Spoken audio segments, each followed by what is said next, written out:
Tantor Audio, a division of Recorded Books, presents Wanted by the Warrant Officer by Fiona Davenport, narrated by Tieran Wilder and Jack Callahan. Chapter 1. Piper. Are you ready to help deliver some babies today? I grinned at Cindy, the charge nurse for our unit. Always. Working as a maternity nurse, I loved being a part of one of the biggest moments in a woman's life, when she became a mother. I almost couldn't believe it when I was hired to work in the labor and delivery unit straight out of school. I'd worked hard to achieve my dream of becoming a nurse, taking as many dual enrollment credits as possible when I was in high school, so I had a jump start toward my degree.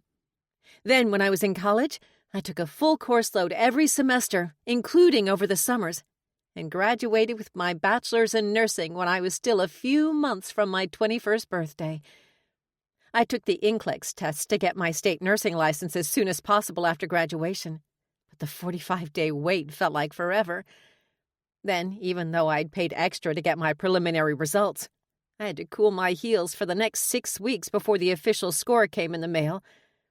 But once I got my license, everything went at warp speed, and only 2 weeks later, I was working at my first official nursing job.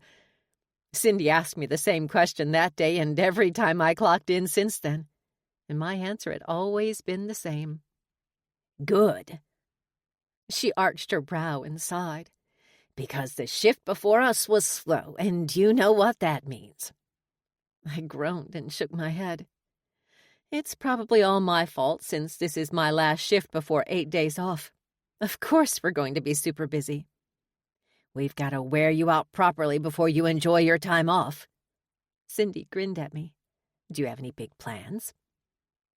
I returned her smile as I thought about how relaxing the next week would be for me. Nope. I'm just going to spend some time at the beach after catching up on sleep, cleaning, and errands. I glanced down at the carry-out coffee mug next to the computer at the nurse's station, and wasn't too surprised to see my name written on the side of it. I was the youngest nurse on the team, but it hadn't taken me long to fit in with my coworkers. Bonds were quickly formed when you worked 12-hour shifts together doing a job with emotional highs and lows. We depended on each other and brought babies into the world. Did you see who left this here for me? Cindy shook her head and shrugged. No, but it was probably Stephanie. You know how fanatical she is about her coffee, and she had a cup from the same place with her when she got here about 5 minutes ago. Taking a sip of the latte made exactly how I liked it, I made a mental note to thank my coworker for her thoughtfulness. Then I focused on the computer to scan through the charts of the patients on the floor, glancing up when I heard a man yell, "We need help over here!" The woman in the wheelchair he was pushing was holding her rounded belly while grimacing in pain. After setting my latte down, I ran over to them and dropped to my knees in front of her. Lightly pressing my index and middle finger to her inner wrist, I assessed her radial pulse. After counting for 30 seconds and multiplying by 2 to confirm she was in the normal range, I asked, "When did the contractions start? How far apart are they? And how many weeks into the pregnancy are you?" Before she could say anything, another contraction hit, making her groan before she started to pant through the pain. Her husband stroked his hands over her shoulders while he answered. "She's 6 days past her due date. Her water broke about 30 minutes ago, and that's when the contractions started. They're already less than 5 minutes apart. I called our doctor from the car, and she's already on her way here. My wife is pre-registered, so you should have all her details in your system under Audrey Ashford." I flashed him a grateful smile for the detailed rundown before returning my attention to Audrey. "Let's get you into a room so you'll be all set when your doctor arrives."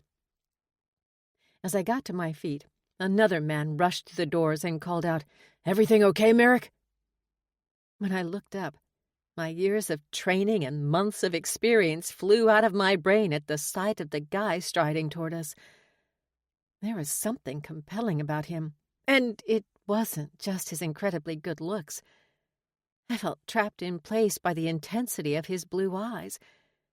But that didn't stop me from taking in his dark hair, facial scruff, and tall, muscular body. Audrey rubbed her palms together and murmured, This is going to be fun. I forcibly dragged my attention away from the guy who was checking me out as closely as I'd been him, my eyes going wide when what she said hit me. This is going to be fun?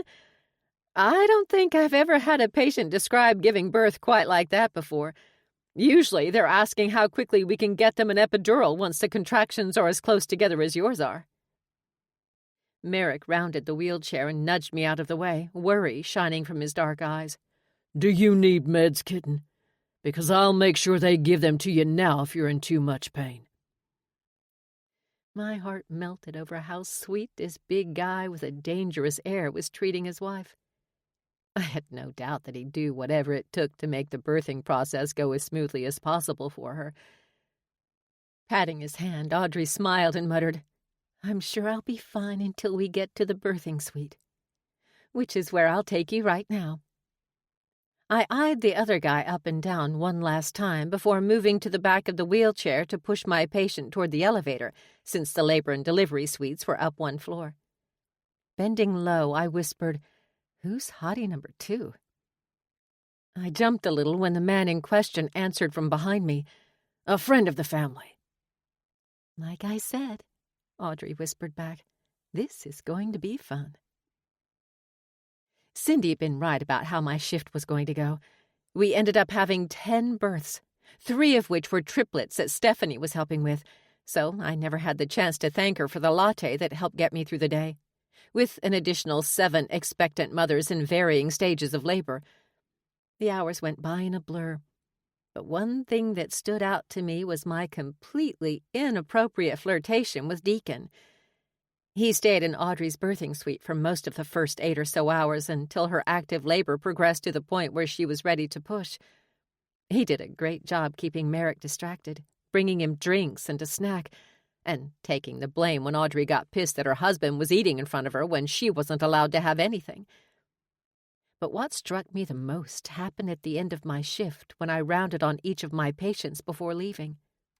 I saved Audrey's room for last and stumbled to an abrupt stop when I walked in and found Deacon holding Audrey and Merrick's son.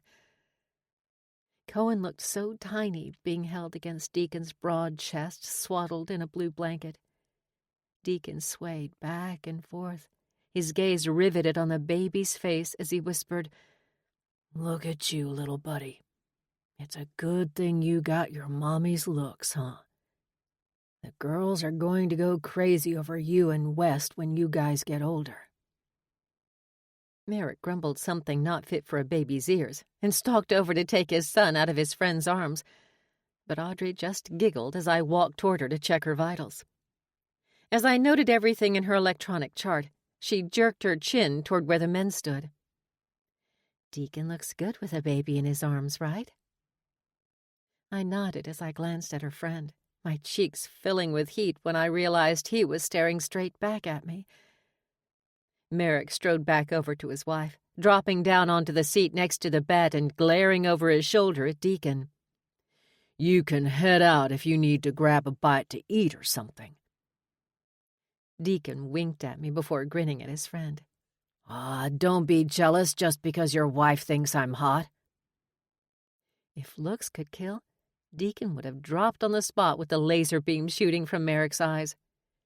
Deciding to step in before things got heated, I murmured, Don't get all worked up, guys. You're both handsome. Deacon leveled a glare at me while Merrick chuckled and settled back into the chair. Ha! Payback's a bitch. I wasn't sure what he meant by that, but it didn't really matter since it was time for me to head home. Walking over to the whiteboard near the door, I erased my name and wrote my replacements down. Then I turned back toward Audrey. It's the end of my shift, so Wendy will be taking over your care from here. But don't worry, she's an awesome nurse. Don't worry about us. I'm sure Wendy will be great. Audrey grinned at me.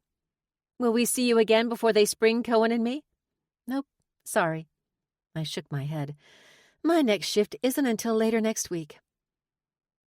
Audrey's eyes twinkled as her gaze slid toward Deacon before returning to me. I'm sure you'll enjoy your time off. Chapter 2. Deacon. My eyes remained glued to the beautiful nurse, Piper, according to her name tag, as she smiled at Audrey and wished her luck. Her light blue scrubs were almost the same shade as her eyes, and though they were loose, they did nothing to hide her curves. She was of average height, but I was still at least half a foot taller than her. And despite her small frame, she had gorgeous round tits, a sweet swell at her hips, and her ass. I'd never been an ass man, but the second I saw Piper, I became one. Full lips, a pert nose, and high cheekbones were framed by wisps of black hair that had been twisted up into a bun at the back of her head.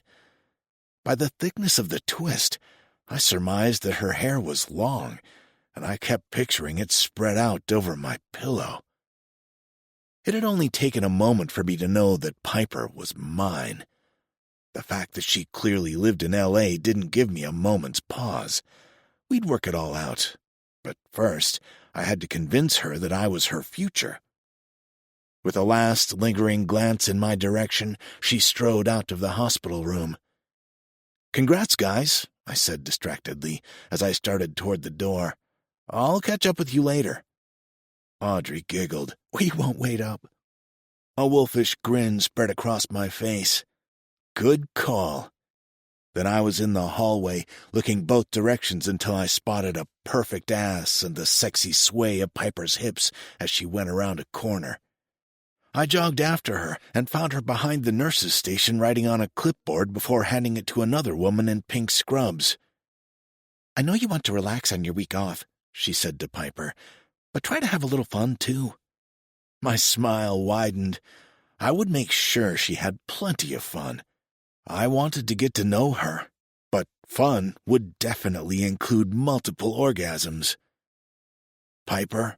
My voice came out low and raspy because my muscles had clenched at the thought of her screaming my name in the throes of passion. Her head whipped in my direction, and I smirked at the tiny shiver that racked her body. "Is something wrong with Audrey?" she asked, her blue eyes filling with concern. I shook my head and placed my elbows on the counter so I could lean forward, wanting to be closer to her, even if it was only a few more inches. "She's great. I want to talk to you about something else." "Oh?" Piper looked startled, but pleased. "I'll finish up your paperwork," the nurse in pink scrubs offered with a wink at Piper before pushing her out from behind the desk. We weren't formally introduced, but I'm Deacon. I held out my hand, palm up, and waited. Piper glanced at it, and twin spots of pink bloomed on her cheeks. After a second, she placed her hand in mine, and when my fingers closed around it, a shock of electricity coursed through me, burning a path of desire straight to my cock. From the slight widening of her eyes and quick inhale, I was confident she felt the same spark. I was about to ask her to dinner when I realized it was 7 o'clock in the morning. "Can I take you to breakfast?" Her full, pouty lips curved up. "Sure, I'm starving." "Me too," I murmured, but I kept my eyes locked with hers and gave her hand a gentle squeeze, making it clear I was craving more than food. The pretty blush stole across her cheeks again.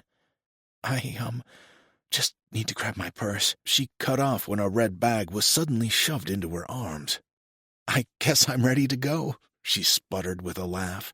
I kept her hand firmly in mine as I led her toward the hospital entrance, but stopped short when I realized I didn't have a car.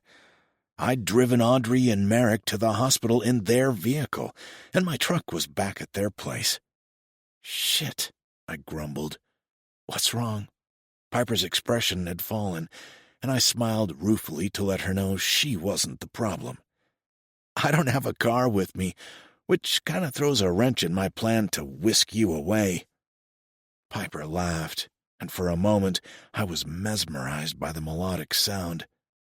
"I guess I'll be the one doing the whisking," she teased with a wink that sent the rest of the blood in my brain south. Princess Charming to the rescue. It was my turn to laugh, and Piper grinned in delight. I didn't release her hand, but I let her lead, and a few minutes later, we approached a rust bucket that looked like it wouldn't make it out of the parking garage. "This is your car?" I asked incredulously. She shrugged as she put the key into the lock on the passenger side door. "I keep meaning to get a new one, but I've been too busy. Plus, this one is paid off." The key wouldn't turn, and she jiggled it a few times before the mechanism finally clicked. She opened the door, and while the interior was just as old and decrepit as the outside, it was clean and orderly. I shook my head and held my hand out, silently demanding the keys. No way in hell was I letting my woman behind the wheel of this death trap ever again. I'd drive it to Merrick's place and pick up my truck, then figure out her car situation later. She raised an eyebrow and stared at my empty palm. "You have a problem with a woman driving?" she asked in a slightly snippy tone. My lips curved up. "No, baby, I assure you. I have a healthy respect for women in power positions. If I didn't, my rear admiral would have had my ass in the brig a long time ago." Piper's other eyebrow rose. "Rear admiral?" I nodded as I held open the door for her. "Chief Warrant Officer Deacon Walker, ma'am, U.S. Navy SEAL." "Wow," Piper murmured as she slipped into the car without further argument. "That's kinda hot." "I'm glad you think so," I responded with a grin and shut the door. Then I loped around to the other side and settled myself into the driver's seat. "I just need to stop by Merrick and Audrey's place before we eat." Piper cringed and glanced down at herself. "I'd like to shower and change before we go out." "You look gorgeous, baby," I admonished, assuming she was feeling self-conscious about her appearance. "Trust me, those scrubs are sexy as hell." She laughed. "While I appreciate the compliment, it's not vanity that has me wanting to clean up. I just spent the past 12 hours delivering babies. We wash up, but, you know." "Okay," I agreed. "You might have a point there. Why don't I drop you off at home, and if you don't mind lending me your whatever this is, I'll run to my place and meet you back at yours." Piper folded her arms over her ample chest and pouted adorably.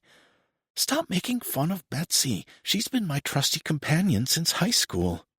I smiled because she was so damn cute. I couldn't remember the last time I'd smiled or laughed this much. "You got it, baby." After backing out of the parking spot, I steered the car toward the exit. She gave me directions, and less than 15 minutes later, we pulled up to a small bungalow that appeared to have been converted into a duplex since it had 2 front doors side by side. Holy shit! Her apartment must have been the size of a Cracker Jack box.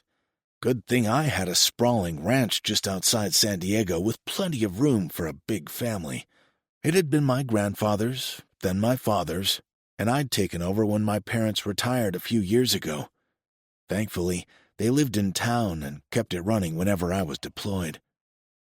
I hopped out, but left the rust bucket running while I rounded the back to open her door and help her out. "I'll be back in less than an hour," I told her as I walked her up the sidewalk. "Okay," she said with a pretty smile. For a moment, I worried she might change her mind in the short time I was gone. So I slipped an arm around her waist and pulled her body flush against mine, then lowered my head to capture her lips.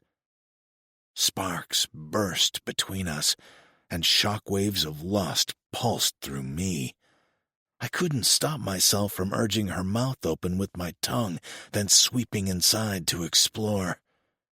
"Fuck," I grunted when I finally pulled back. "You taste amazing. I can't wait to do that again."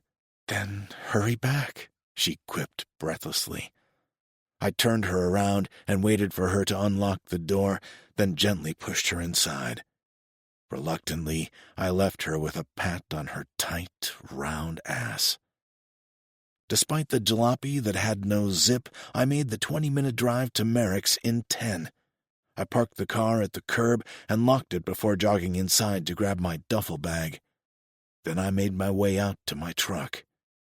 I'd made a shit ton of contacts all over the world in my years in the military, and I was never more grateful than at that moment.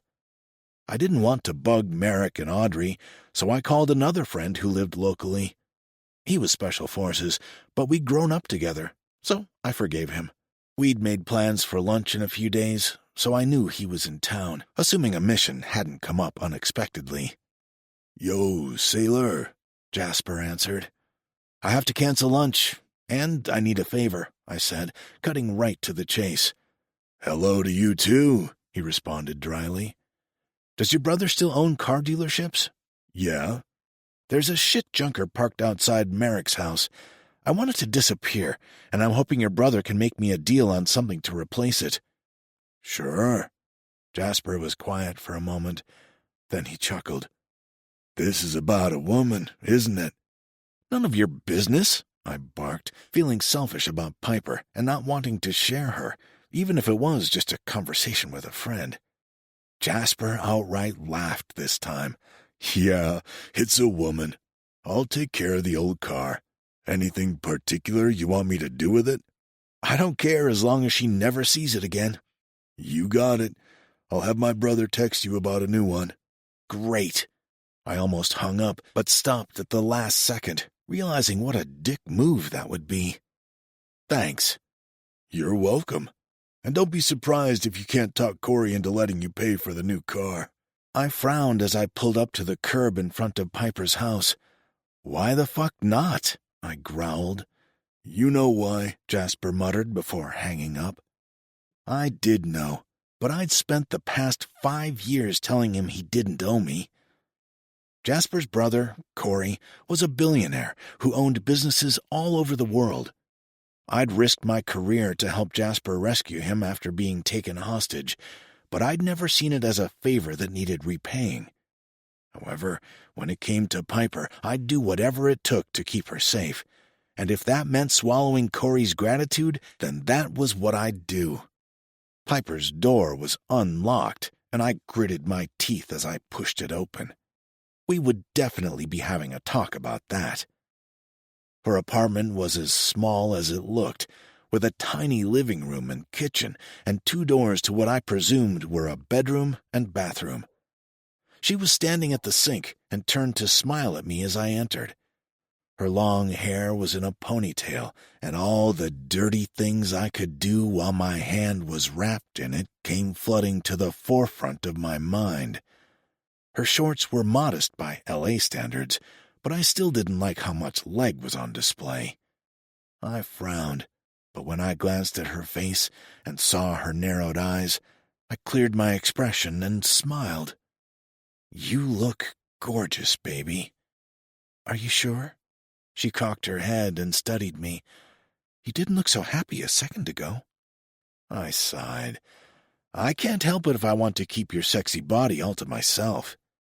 Piper's lips curled into a smile, and her blue eyes danced. "Jealous?" "Damn right," I admitted with a scowl. She grinned and walked toward me with an extra sway in her hips. I should probably be annoyed by that, but the truth is, it's flattering and kinda sexy. I sighed and grabbed her hand, pulling her from the house. "We need to go, or I'm going to find the nearest flat surface and show you just what comes from making me jealous." "Why don't you?" I shook my head and cut her off as I dragged her toward my truck. "Food. Trust me. You're going to need it." Chapter 3. Piper. After working my third 12-hour shift in a row, I normally would have been exhausted. Instead, I felt invigorated as I walked down the sidewalk hand in hand with Deacon. Being with him fed a part of my soul that I hadn't known existed until today. I'd been so focused on what I'd needed to do to become a nurse that I'd barely noticed guys. But there was no way I could have overlooked Deacon. Not when every part of me was wholly aware of him in a way I'd never experienced before. When he stopped at a truck parked in front of my place and opened the passenger door, I glanced up and down the street in search of Betsy, but didn't spot her. Where's my car?" I thought I caught a gleam of guilt in Deacon's blue eyes, but I couldn't be sure since it was gone in a flash. As he helped me into the truck, he explained, "I left it at Merrick and Audrey's place because the restaurant I want to take you to is near there. Since I couldn't drive your car and my truck at the same time, I figured I'd pick you up in mine since this is our first date and I want to do things right." "Sounds like a good plan to me." Any irritation I felt over his high-handedness melted away with how sweet the reason behind his actions was. But I bit my bottom lip because I wasn't looking forward to the drive home since I was bound to be beyond exhausted after our date. "Don't worry, baby." He used his thumb to tug my lip free, his mouth curving into a smug grin when I sighed. "I'll figure out the logistics of your car later." He winked at me before shutting the door. I took a deep breath in an attempt to calm my nerves as he rounded the truck to climb into the driver's seat.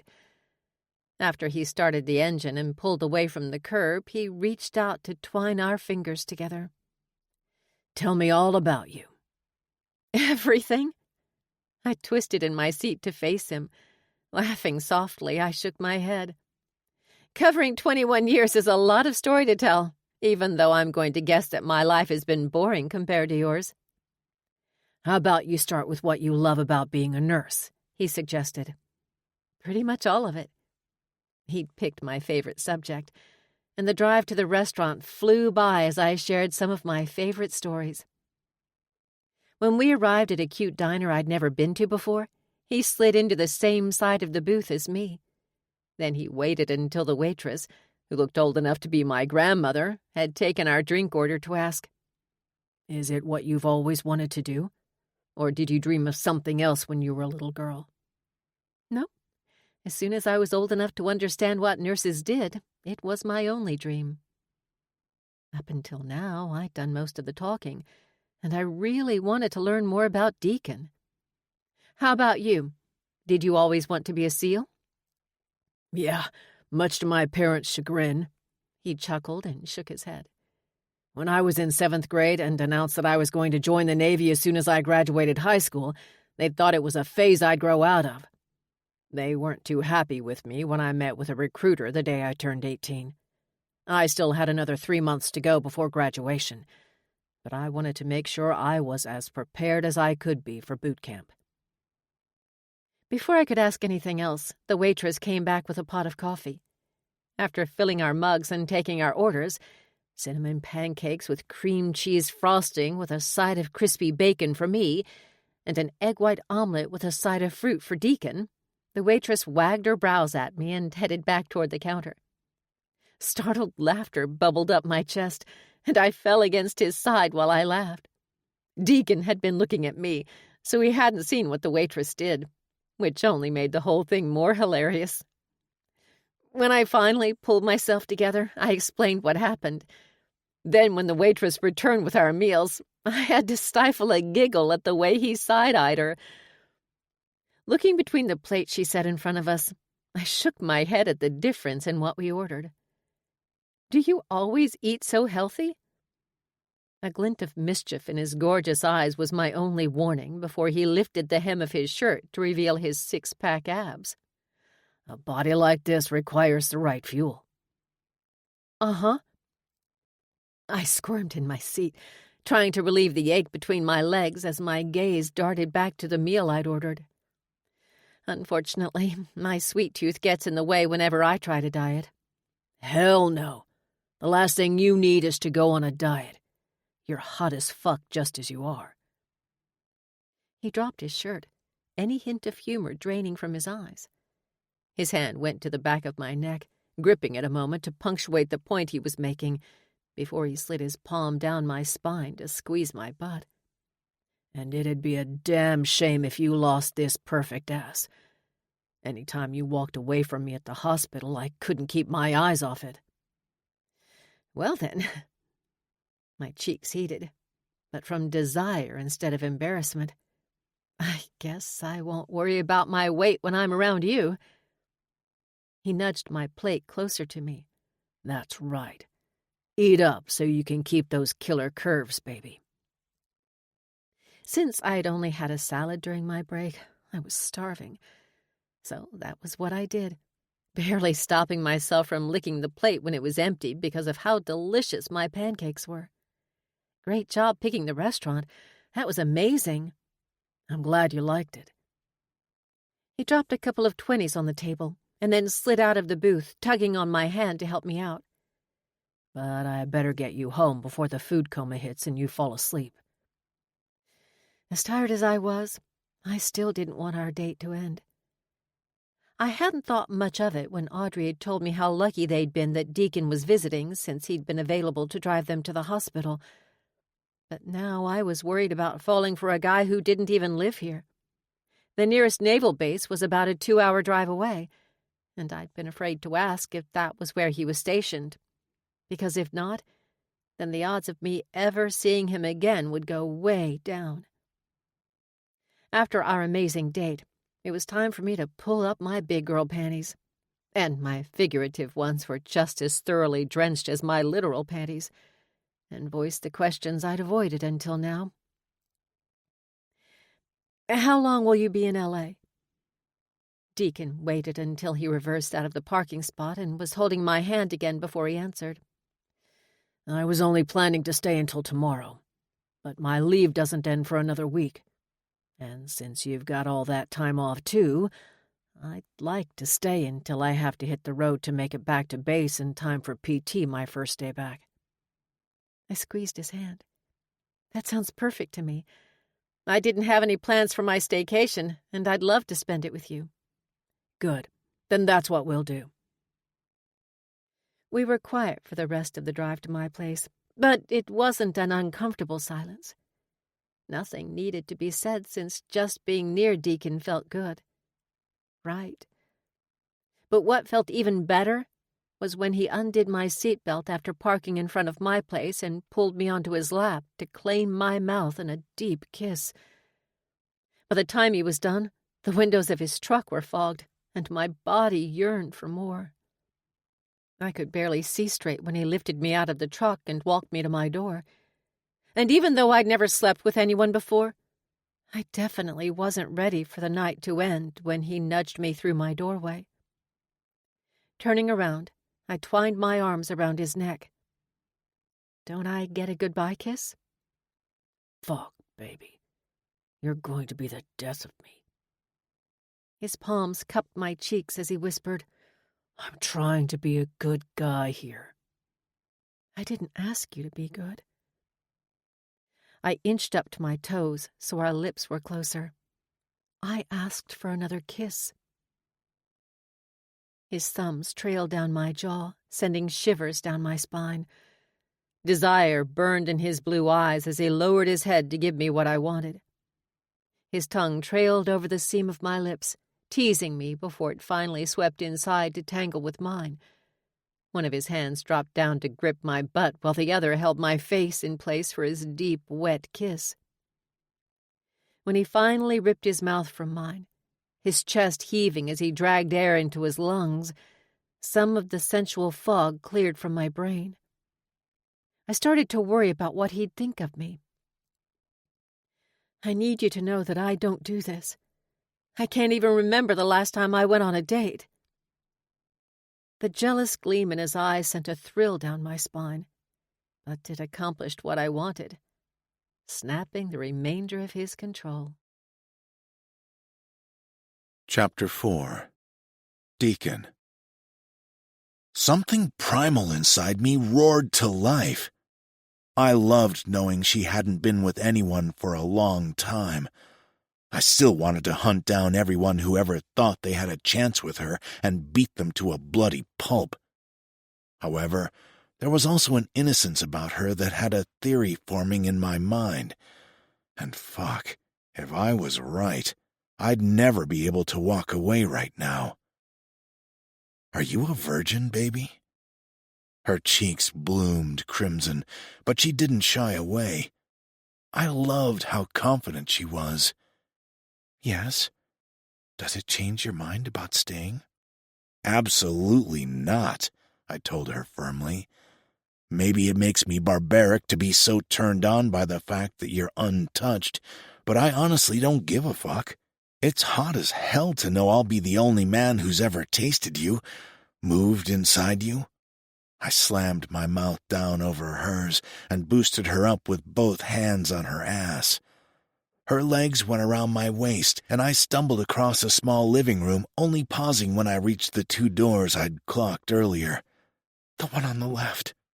I twisted the knob with one hand before putting it back on her ass, then kicked the door open with my foot.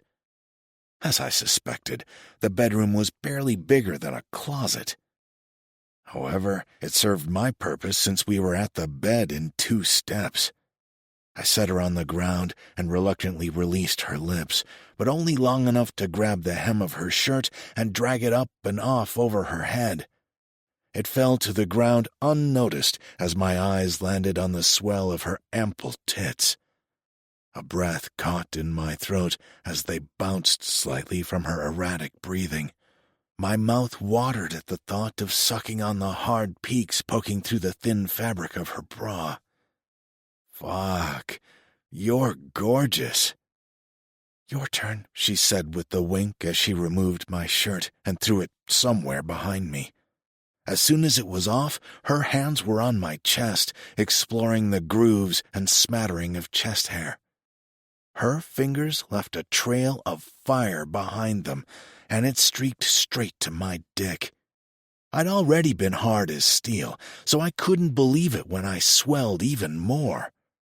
I wrapped my hands around her hips and raised her up just enough to lay her down on the mattress. Then I stood back and took in the sight of her spread out on the bed like a feast waiting to be devoured. I maybe knew at this, she said with a smirk, but I'm pretty sure we have to be a heck of a lot closer for this to work. My head fell back as I released a hearty laugh, but it died on my lips when she popped the front clasp on her bra. Her big tits spilled out, and I was suddenly at a loss for words, although I had no problem acting. I dipped my fingers in the waistband of her pants and ripped them down her legs. Dropping them onto the floor, I aimed my gaze at her center and the dark, wet spot on her panties. I licked my lips at the prospect of tasting her desire. I finally drew my gaze up to her body to land on her face, and when I saw the light tinge of pink on her cheeks and the nervousness in her pretty blue eyes, I attempted to soothe her worries. "I love that you're so wet for me," I growled. "It's sexy as hell." I quickly shucked my jeans, but left on my boxer briefs, not wanting to scare her with my size. Then I slowly climbed onto the bed and crawled over her until I was covering her from head to toe. "You are the most beautiful thing I've ever seen in my entire life." The hesitancy in Piper's eyes quickly dissipated, and I bent my head to capture her lips once more. After a couple of minutes, I nibbled her lips and then began to kiss a trail along her jaw and down her neck to the valley between her breasts. Suddenly, I slipped my arms beneath her back and rolled us over so she was sitting astride me. Her center lowered, and all her weight settled over the large bulge in my underwear. Her eyes went wide, but quickly glazed over with passion when I cupped her tits and ran the pads of my thumbs over the tips of her nipples. "These are fucking amazing, baby." I sat up and drew one hard peek into my mouth. Piper moaned, and her hand went to the back of my head as if she was afraid I would stop. That is definitely not happening. Her skin tasted as sweet as her mouth, like pure sugar and something fruity. Her hips wriggled restlessly, and I groaned as I let the nipple pop from my mouth before turning to give the other the same treatment. "Deacon," she moaned.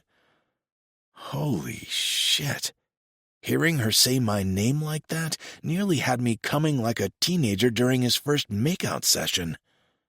I released her nipple, but kept her breasts in my palms, gently massaging them as I took her mouth in a fierce kiss. There was a war going on inside me. I didn't want to give her the opportunity for logic to creep in, but a bigger part of me knew I needed to make sure she was ready. I ripped my lips from hers and looked deep into her eyes. "Are you sure about this?" She bit her bottom lip and nodded. "Once I've had you, there's no going back. You're mine."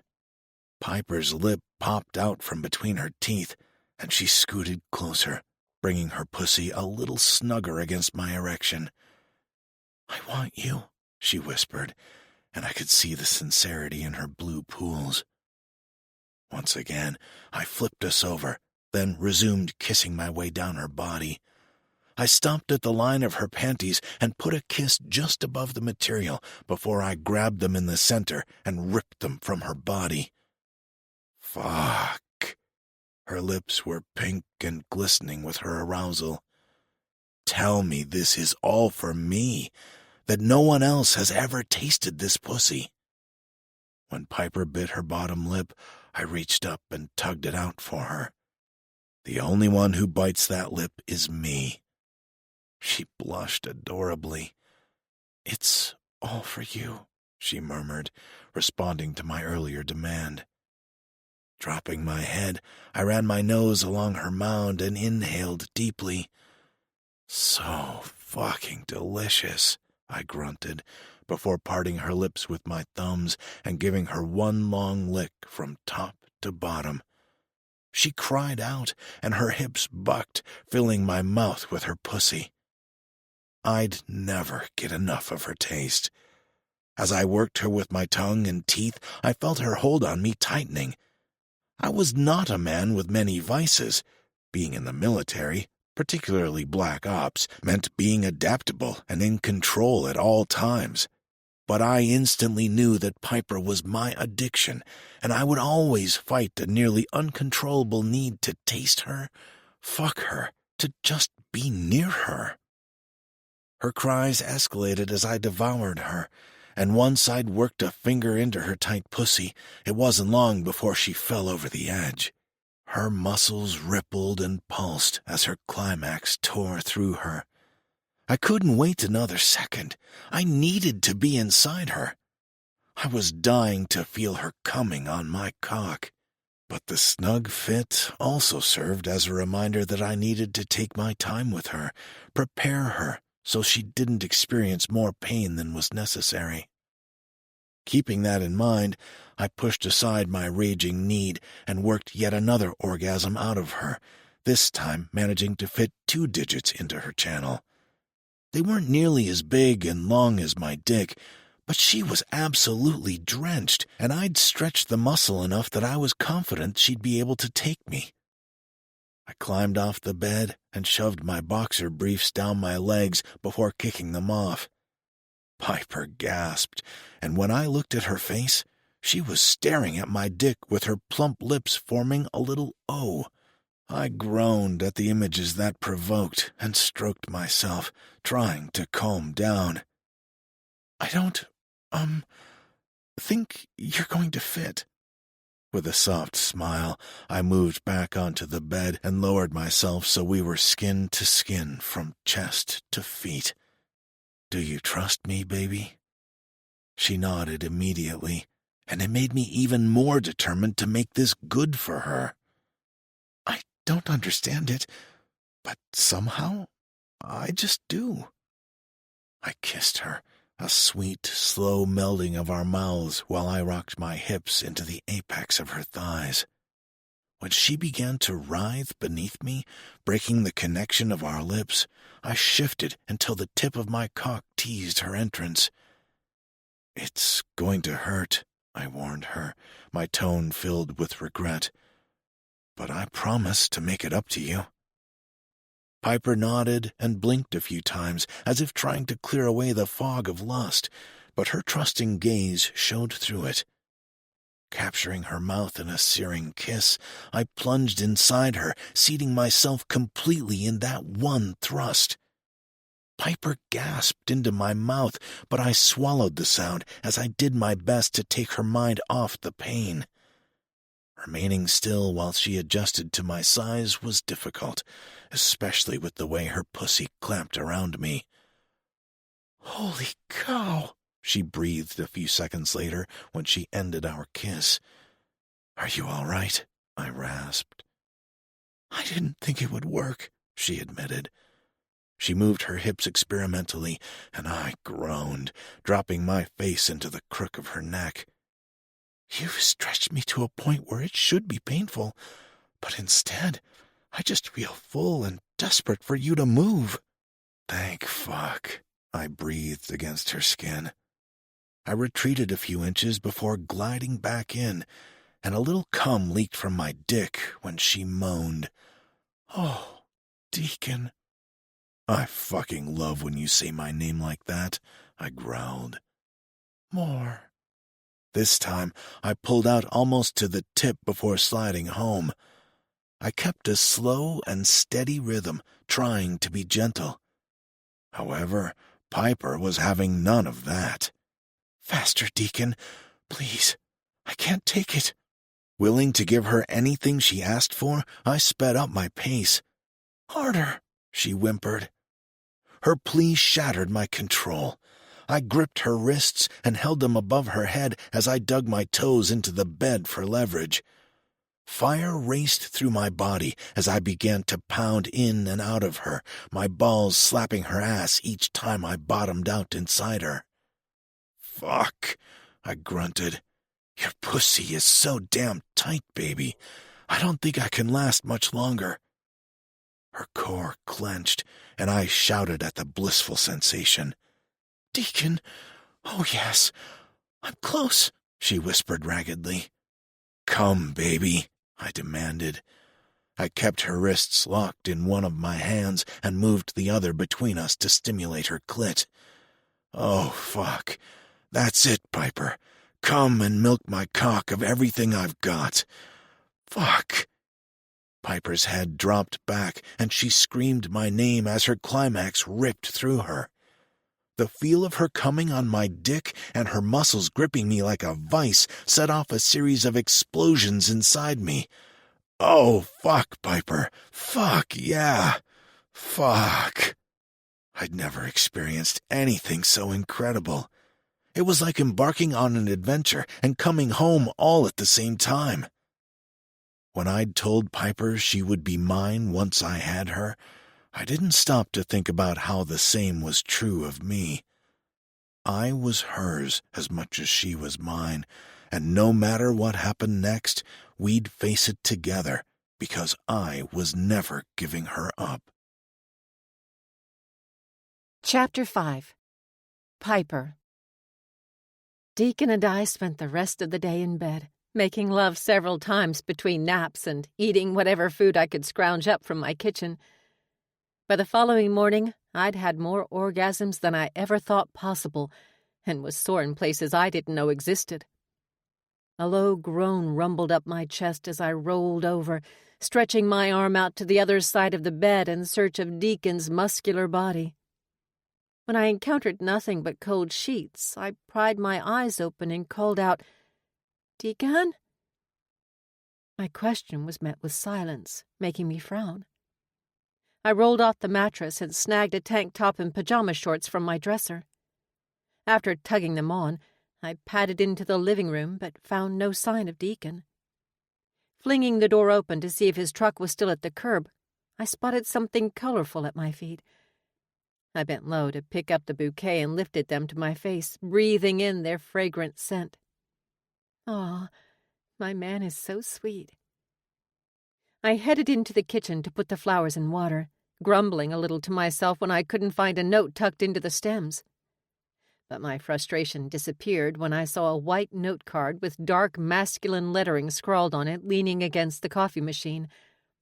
Deacon had quickly discovered that coffee was my favorite way to get my caffeine fix, so it was smart of him to leave the note where he could be sure that I'd find it.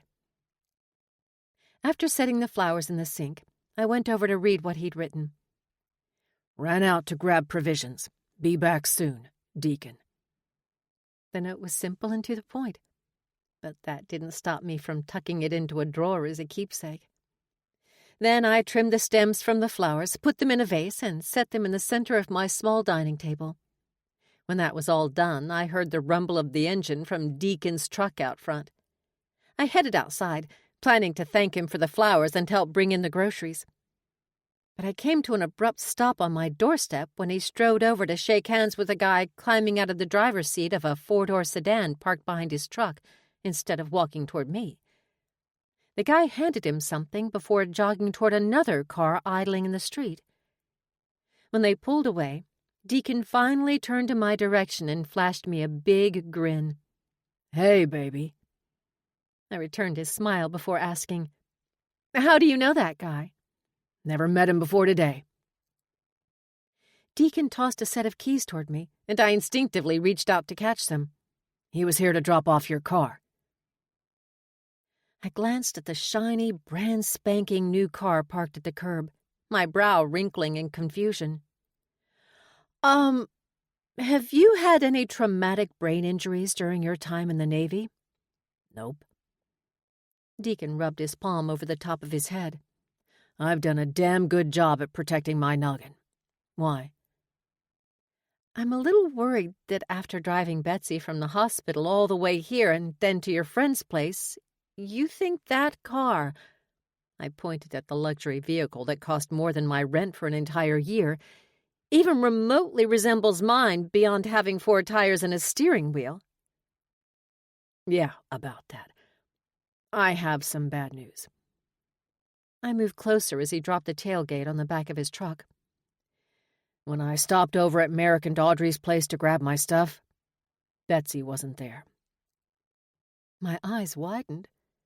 "Someone stole Betsy?" "I'm not sure what happened to her." He shrugged his broad shoulders.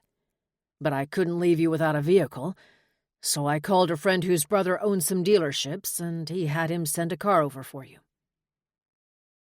I held up my hand, the one that wasn't holding the keys to a brand-new car, while I tried to wrap my head around what he was telling me. It took me a moment, since it was a lot to take in. "Your friend's brother sent over a Lexus for me to drive? No questions asked? Just, here's a $40,000 car to replace the one you lost?" "Yeah, I'm pretty sure that model costs more than that, but there's no way to know for sure since we'll never see the invoice." The hint of color that spread across his cheeks as he grabbed his duffel and a couple of bags of groceries from the back of his truck piqued my curiosity. "Your friend's brother sent over a car for me to use, and he's not expecting any money for it?" "All Corey would say was that the ES350 model is popular with women and is one of the safest cars on the road. That was enough to sell me." He jerked his thumb toward the sedan as he walked toward me. "And he didn't just send it over for you to use." I gripped the keys so hard that they dug into my palm. "It isn't a loaner?" He shifted the bag so he could fling his arm over my shoulder and lead me back into my apartment. "Nope. The temporary documents are in the glove compartment, and he's having someone handle the paperwork to transfer the title over to you." What? I shook my head, unable to articulate what I was thinking. My thoughts were all over the place as I followed Deacon into my kitchen and watched him put away the food he'd bought. "Why would your friend's brother give me a car?" He heaved a deep sigh and scrubbed his palms over his face. "Because he's a billionaire who feels like he owes me because I helped his brother Jasper rescue him when he was kidnapped. Corey has been trying to find a way to pay me back, so he jumped all over this situation." If I'd had any doubts about how boring my life was compared to Deacon's, the ease with which he talked about his part in rescuing a kidnapped billionaire would have cleared them up. "I'm not sure what to think about all of this." "You'd be doing me a favor by accepting the car. Maybe Corey will back off on the gratitude then." He tugged me against his chest, his hand sliding down to cup my butt. Do you need some persuading to take a new, safer car that'll make me worry less when we're apart? Because I'm more than happy to do whatever it takes to convince you. Maybe I was an awful person for capitulating so quickly, but I'd been meaning to replace Betsy for a while. The Lexus was so darn cute, and I didn't want Deacon to be worried about me when he should focus on his duties. Not to mention that my sexy man was offering me orgasms to get me to agree, and there was no way in heck I'd ever turn down the mind-blowing pleasure I was quickly becoming addicted to. Tossing the keys for the Lexus onto the counter, I wrapped my arms around his shoulders and jumped up to wrap my legs around his hips. Convince away, big guy. Over the next week, my cute bungalow apartment was our love shack. I didn't have a lot of space, but Deacon and I didn't need it because we were glued to each other's side. My plan to spend some time at the beach after catching up on errands quickly flew out the window. I didn't cross a single item off my to-do list, except for getting plenty of sleep since Deacon kept wearing me out to the point of exhaustion, because I was too busy enjoying my time with Deacon to worry about stuff that I could do when he was gone. Although I did end up with a new car after he'd driven me to the tip of orgasm 5 times without letting me go over the edge. By that point, I was out of my mind with need and would have agreed to anything, including accepting the Lexus. We did try going to the beach, but we'd spent a grand total of 10 minutes there before Deacon tossed me over his shoulder and carried me to his truck. As much as he'd loved my bikini, and stripping me out of the tiny scraps of material once we were back at my place, he hadn't been a fan of other guys seeing that much of my bare skin. But our little love bubble was about to burst, because Deacon's leave was over, and he only had 3 hours before he needed to report to the naval base. Time had never flown from me as quickly as it had this past week. Twining my arms around his neck, I buried my face against his chest and mumbled, "I can't believe you have to go already." Neither can I. He pressed his finger under my chin and tilted my head back to claim my mouth in a deep kiss.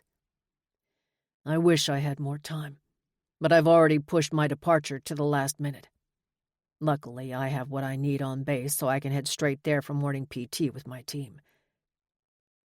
I can't give you a lot of details about what I'm going to be doing or where I'll be when I'm deployed, not even when we're married. Butterflies swarmed in my belly at his casual mention of marriage.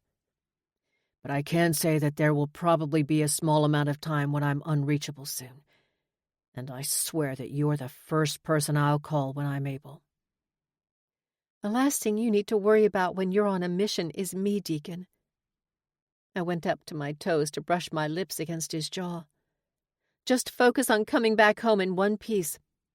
My job keeps me plenty busy, so some of the sacrifices that come from being in a relationship won't be as hard on me as they are for others. There's another thing that can keep you busy this time. His fingers dug into my hips. Start packing your stuff, baby. My head jerked back, my brow wrinkling in confusion. What for? He flashed me a cocky grin. So you can move in with me. I loved how comfortable he was talking about our future together as though nothing was in doubt. But this was taking it a step too far. Dropping my arms from around his neck to plant my hands on my hips, I glared up at him through my lashes. "You're making some pretty big assumptions there, buddy. Even if I was ready to move in with you, it's not as simple as me packing up and moving to the other side of the city. Your home is in San Diego, and I live in L.A. My job, which I work darn hard to get, is here." San Diego has plenty of hospitals. I bet one of them would snap you up in a heartbeat if given the chance. "Right," I huffed in disbelief and snapped my fingers. "I'm sure it'll be that easy for me to find another job of my dreams." He dropped his forehead against mine, his blue eyes filled with regret. "I'm sorry you're the one who'll have to make this sacrifice, baby. If I could move here now, I would. But between the ranch and my commitment to the Navy, that's just not possible at the moment. but I'll do everything in my power to make sure you're happy in San Diego. And if I can't, then I won't re-up again, and I'll hire someone to manage the ranch so we can move somewhere else when I've completed my current enlistment obligation." "Well, dang," I sighed, those butterflies swarming in my belly again. "When you make an offer like that, I can't stay angry about your high-handedness and telling me to pack." He kissed me until I was breathless before asking, "Does that mean you're going to pack and put out some feelers for a job in San Diego?" I wasn't normally an impulsive person, but I could give him only one answer. Yeah, that's exactly what it means. Chapter 6. Deacon. Huntley was waiting for me when I arrived on base. I sighed when I saw the way-too-big smile on his face and glint in his eyes. "Merrick told you?" I guessed grumpily. He rolled his eyes and shook his head. "You think we gossip about your love life, sailor?" "Nah," Audrey called Cora. "Figures," I muttered. I should have known Merrick's wife would spread the gossip to Huntley's wife. Truthfully, he had every right to give me shit after the teasing I doled out when he fell for Cora. But I was pissed as fuck to be away from Piper, and for the first time since I'd enlisted, I was not looking forward to being deployed.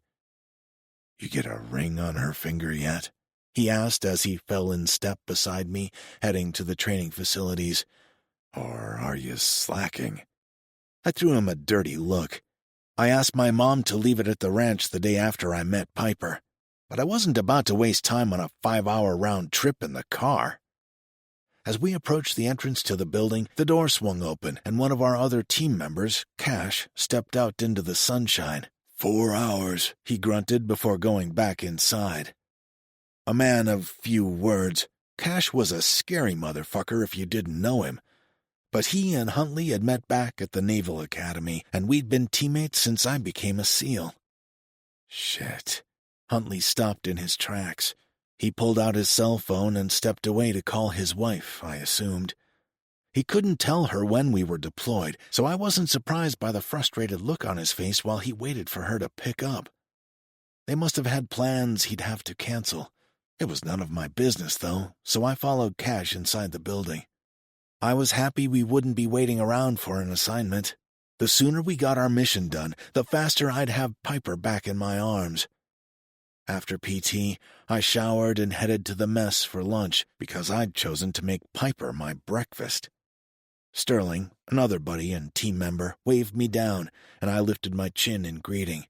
He was sitting with Huntley, Cash, and a few of our other cohorts, but he jumped up and joined me in line. "You too, huh?" he asked slyly. I shot a glare at Huntley, who'd walked over to stand with us and was currently brooding silently. "You two pussies braid each other's hair while you dish about stuff you know shit about?" Huntley didn't rebut my accusation. He just returned my look with his own dark scowl. "Something crawling up your ass, Lieutenant?" Sterling inquired. "Cora has an OB appointment tomorrow. I was hoping they wouldn't call us up for a couple of days at least." My eyebrows furrowed. "You need to be there? Is something wrong with Cora?" I wasn't sure why he needed to attend an OB appointment with his wife when she'd already had the baby, unless there was a problem. Huntley shook his head and growled, "No, but I'm now going to miss it, and I hate when she's disappointed." His comments surprised me, because I had a hard time picturing Cora giving him a guilt trip about his job. Huntley had scored the jackpot when he met his wife. She was almost as amazing as Piper. "She told you that?" I asked. He grimaced. "Of course not." Unexpectedly, Sterling burst with laughter. "Hold up. It's not. You're the one. 6 weeks, right?" He bent over and put his hands on his knees, trying to catch his breath. The corner of my mouth lifted in amusement as I realized what had set Sterling off. "Cora wasn't upset, was she?" I needled. "You're the one who's disappointed." Huntley's expression was the closest I'd ever seen to a pout on the face of a badass Navy SEAL. You just wait until you can't have your girl for 6 whole fucking weeks. When I thought about Huntley's situation, I suddenly understood his predicament a little more. Chances were high Piper and I would be in a similar situation once or twice while we were having kids. Just the thought of going over a month without being able to sink my cock in her tight pussy was enough to sober me up instantly. I cuffed Sterling on the back of the head to get him to quit guffawing. "Dummy up, sailor." We'd reached the front of the line, so we focused on collecting our meals. Then I followed the guys as they returned to their table. Cash walked in carrying a stack of files and made a beeline for us. He handed them out to each of us, and I opened mine to see the details of our mission. "Brief with Captain Hiller in 30. I scanned the documents in the folder, and my focus turned to my job. Distractions could get me and or my teammates killed. "What the fuck happened?" I shouted as I stormed into the safe house. This had been a straightforward extraction that should have been done in a week, 2 at the most. Now we'd lost the target, and we'd have to regroup while I dug around for the asshole's new location. "They knew we were coming," Sterling growled. Cade, an ensign who specialized in interrogation techniques, slammed his hand against the wall. "Fucking informant tipped them off," he snarled. "The whole thing was a Charlie Foxtrot from the beginning." I swore and stomped over to my computer setup. It had taken me a week of digging and hacking just to locate where the target was holed up.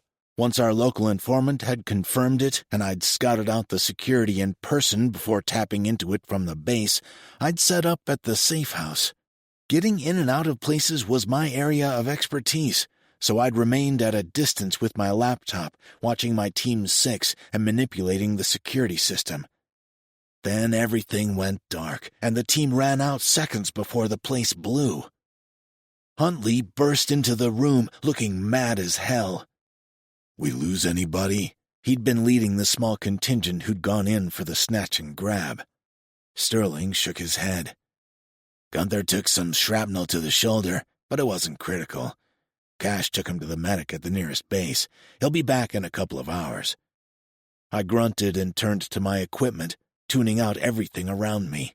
I was pissed as fuck that we'd be delayed in returning home. I'd been doing my best to keep an eye on Piper through hospital security and the system I'd installed in her house the day before I left, but we'd gone dark 3 days ago, and I was feeling anxious. I couldn't shake the feeling that something was off with her. Her expression had grown more pensive as the days passed, and she'd lost the spring in her step. The only thing that gave me any peace was knowing Merrick had promised to watch out for her. I put every bit of my energy into finding the man we were after for the next 3 days until he finally popped on my radar. "We do this without help on the ground this time," I told the 5 men preparing to move on the target. "Cade checked it out earlier, so we can trust the intel I gave you." 4 hours later, we had our man. Cash and Sterling left to meet up with a team who would take the target to a black site while the rest of us cleared out of the safe house.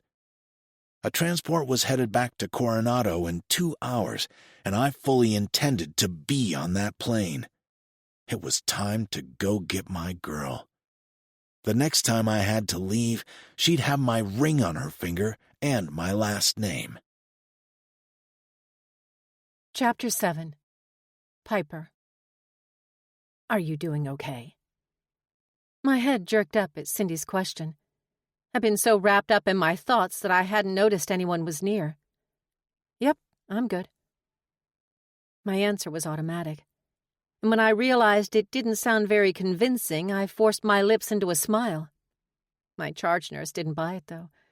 Her eyes narrowed as she scanned my face. "It's a good thing you have the next 4 days off. You look exhausted." That was a fair assessment, since I hadn't slept much over the past couple of weeks. My bed felt empty without Deacon in it. I'd only had a week with him before he had to leave, but he'd somehow wormed his way into my heart so much that I missed him every day.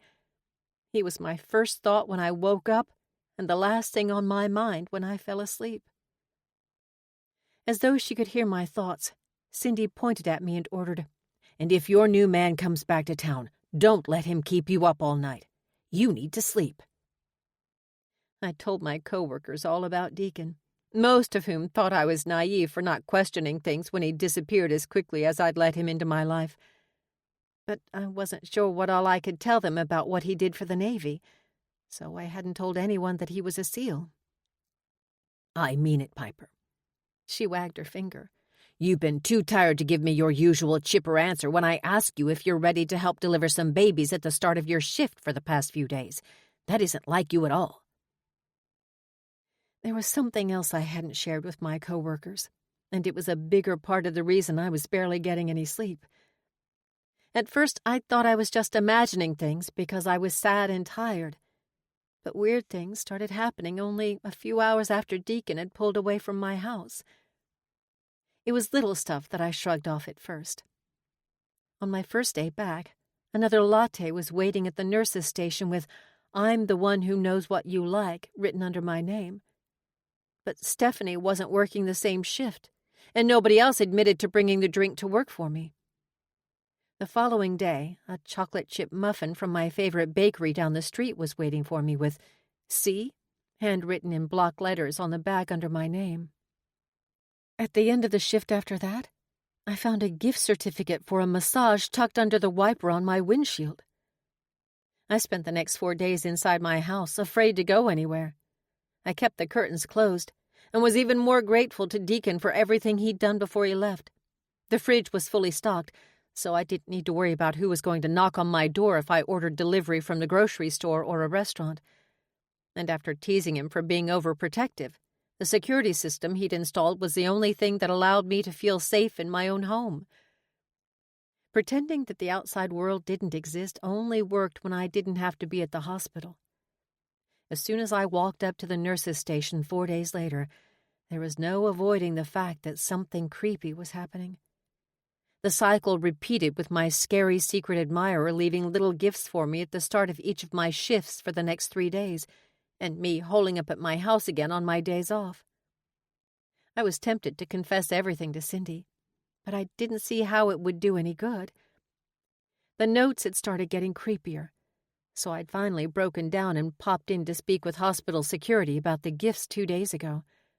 The guard I'd spoken with had shrugged off my concerns, and basically told me that I should be glad some random guy was so into me that he put so much thought into the presents he was leaving for me. My faith in anyone believing me was shaken, and I wasn't sure I could handle it if someone I'd looked up to since starting here thought I was overreacting. Instead, I upped the wattage of my smile and murmured, "Don't worry, I plan on getting as much rest as I can over the next 4 days." "Good." She patted me on the shoulder before walking away. I finished up my final notes on a few charts before clocking out and heading to my car. My steps slowed when I spotted a flash of white on the windshield. Heaving a deep sigh, I forced myself forward, clenching my eyes closed as I removed the note from underneath the wiper. I was tempted to crumple the paper up and throw it away without reading what my secret admirer had written, but morbid curiosity got the better of me, which I quickly regretted. It's a good thing you ditched that guy.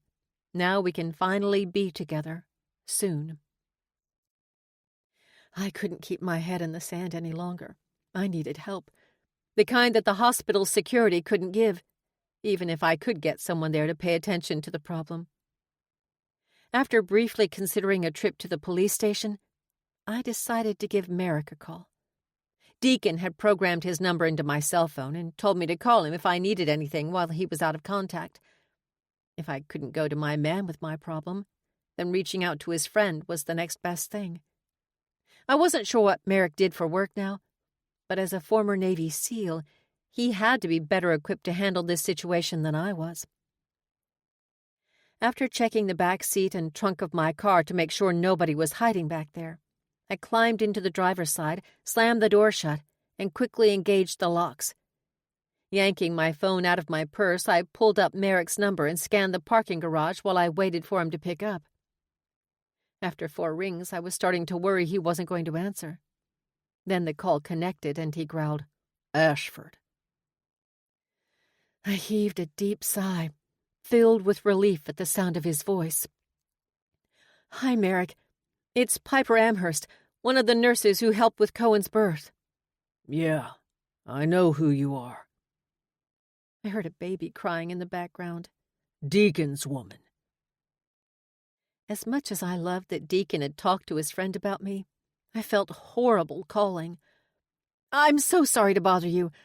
I know how crazy things can be when you have a newborn, but I need your help."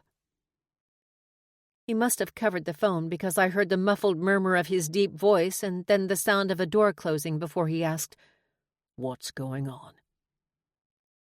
I gave him a quick rundown of everything that had happened over the past 2.5 weeks. When I was done, he barked, "Where are you now?" "On one of the employee levels of the parking garage at the hospital." I did another scan around me. "I was a little slow leaving today, so there isn't anybody else around."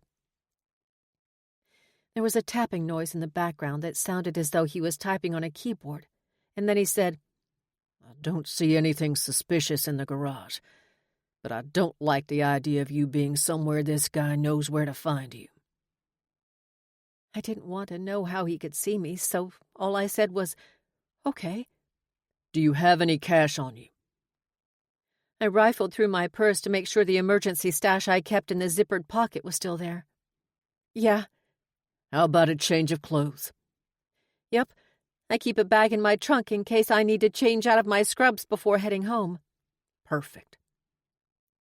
He rattled off an address before saying, "I'll meet you there in 30 minutes. Leave now and drive to the nearest grocery store. Head straight to the bathroom and change your clothes. Then find a female employee. Tell her you're running from an ex and ask if you can use her rideshare app to get a car. Give her enough cash to cover the ride and then some." I wasn't sure how easy it would be to find someone willing to help, but he made it all sound so simple. "Will do." "See you soon." I followed Merrick's instructions to the T and was pleasantly surprised that the cashier I asked for help jumped all over the chance to get me out of there without anyone knowing. She even had the rideshare pick me up in the employee parking lot out back, so if my secret admirer was watching from the front, he'd have no idea that I was gone before it was too late. I felt much better when I arrived at the address Merrick provided and found him there waiting for me in an Audi. With his window rolled down, he jerked his chin toward the passenger side. "Get in." "Thank you so much for coming," I breathed as I belted myself in. "You don't need to thank me." He pulled out of the parking lot. "Like I said, you're Deacon's woman. That's enough for me." I sniffled, trying to hold back tears of relief. "Where to next?" "Somewhere safe." With Merrick looking out for me, I finally felt as though I didn't need to keep looking over my shoulder for the first time in too long. About 30 minutes into the drive, the motion of the car lulled me to sleep. I didn't wake up again until the smooth road under the tires of Merrick's Audi switched to rough gravel. My eyes blinked open, and I stretched, trying to work a kink out of my back. We passed a field with several horses, and I spotted a bunch of cows in the distance. The stories Deacon had told me about the ranch he'd grown up on filtered through my half-asleep brain as Merrick pulled up in front of a sprawling one-story house. I started to have a sneaking suspicion about where he'd brought me. "Hey, Merrick, where are we?" "Deacon's ranch," he answered before climbing out of the car. "I thought you were taking me to a super-secret safe house or something," I hissed as I undid my seatbelt, flung my door open, and rushed after him. He paused and looked at me over his shoulder.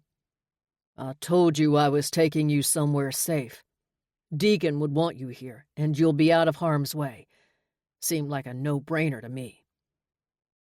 I gave him a pointed stare. "But Deacon's parents are here, right? They look after the place for him when he's gone." There was zero hint of understanding in his dark eyes. And? I've never met them before. When he still didn't seem to get why I was freaking out, I added, I don't even know if Deacon told them anything about me. You're basically dropping a stranger off on their doorstep. I was surprised by Merrick's grin, since I'd only seen him smile at his wife and newborn son. But then I was even more blown away when he said, It's not as though you're going to be a stranger for long. I'm sure they'll end up being your in-laws sooner than you think. Chapter 8. Deacon. I was in my car and about to head straight to L.A. when my phone rang and I saw Merrick's number pop up. Since he was keeping an eye on Piper, fear shot through me. I'd been in such a rush to get home as early as possible that I hadn't had a chance to check in on her. I punched the answer button on the steering wheel. Is Piper all right? She's safe, he assured me. I just tucked her away at the ranch with your parents yesterday morning. She's safe, I repeated. Meaning there was a problem? My hands gripped the steering wheel so tight my knuckles turned white. I changed course and headed toward the ranch, my foot dropping like lead onto the accelerator. She suspected someone was stalking her. What the fuck? I shouted as I picked up more speed. It was late afternoon, so it had been around 36 hours since he'd dropped her off. It ate at me that I hadn't been able to get to her sooner, but I knew this was what I'd signed up for. I wouldn't always be there to protect my woman, but I took comfort in the fact that my dad was a dangerous motherfucker when he needed to be, both from his time in the Navy and being a rancher with land to protect. It was why I'd instructed Merrick to take Piper there if something came up. It wasn't a long drive to the ranch from the base, but this time it felt like an eternity. I wanted to call Piper, but Merrick would have more necessary details for me. I didn't wait to confirm, just took her to your place. I haven't had a chance to comb through much video yet, but I flagged a couple of people who seemed overly interested in her and ran checks on them. I'll send them over as soon as we hang up. A baby cried in the background, reminding me he'd done me a huge favor, taking time away from his wife and brand-new baby to take care of Piper. So I swallowed the impulse to chew his ass out for not spending all his time trying to figure out who was after my girl. Thanks, I said instead. Despite being on the verge of flipping my shit in an epic way, I meant it. I owed him. We'll call it even, Merrick grunted, as if reading my thoughts. But don't expect me to be your chauffeur when you've knocked up Piper. Another time I would have laughed, but I was too worried about my woman.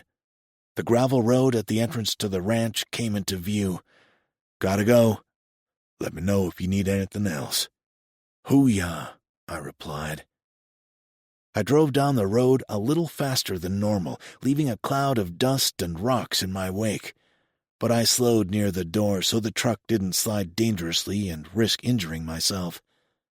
Opening my door, I called out for Piper as I climbed down from the extended cab.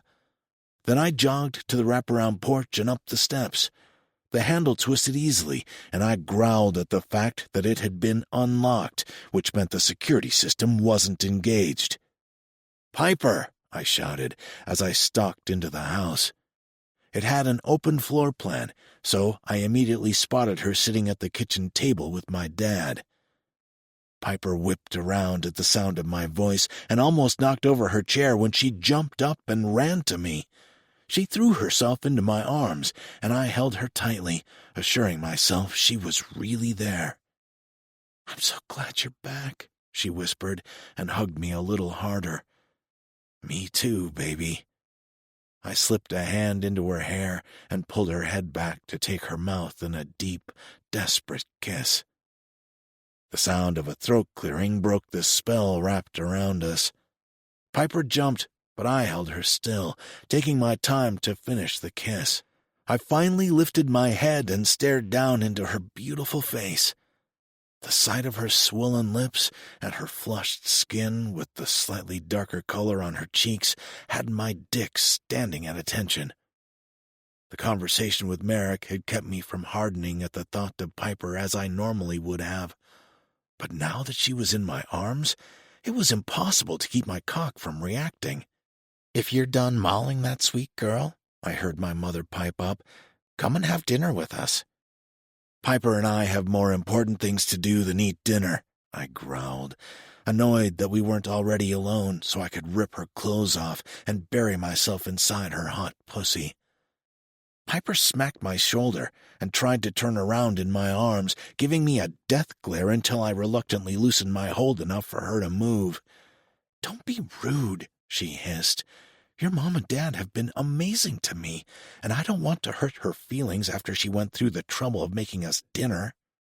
I chuckled, some of my worries ebbing from having her close and seeing her fire. "Trust me, baby. They understand." "We'll just be going," my dad announced. "See?" I winked smugly at Piper. "Can I at least say hello to my son?" my mom protested. "Be quick about it, doll," my dad responded. Then he leaned in and said something that had her blushing. I kept an arm around Piper as I walked to meet my mom in the middle of the room. I gave her a one-armed hug, but before I could straighten up, she grabbed the shell of my ear. "Ouch! Son of a bitch! What the hell, Mom?" "Watch your language," my dad growled, and I immediately felt contrite.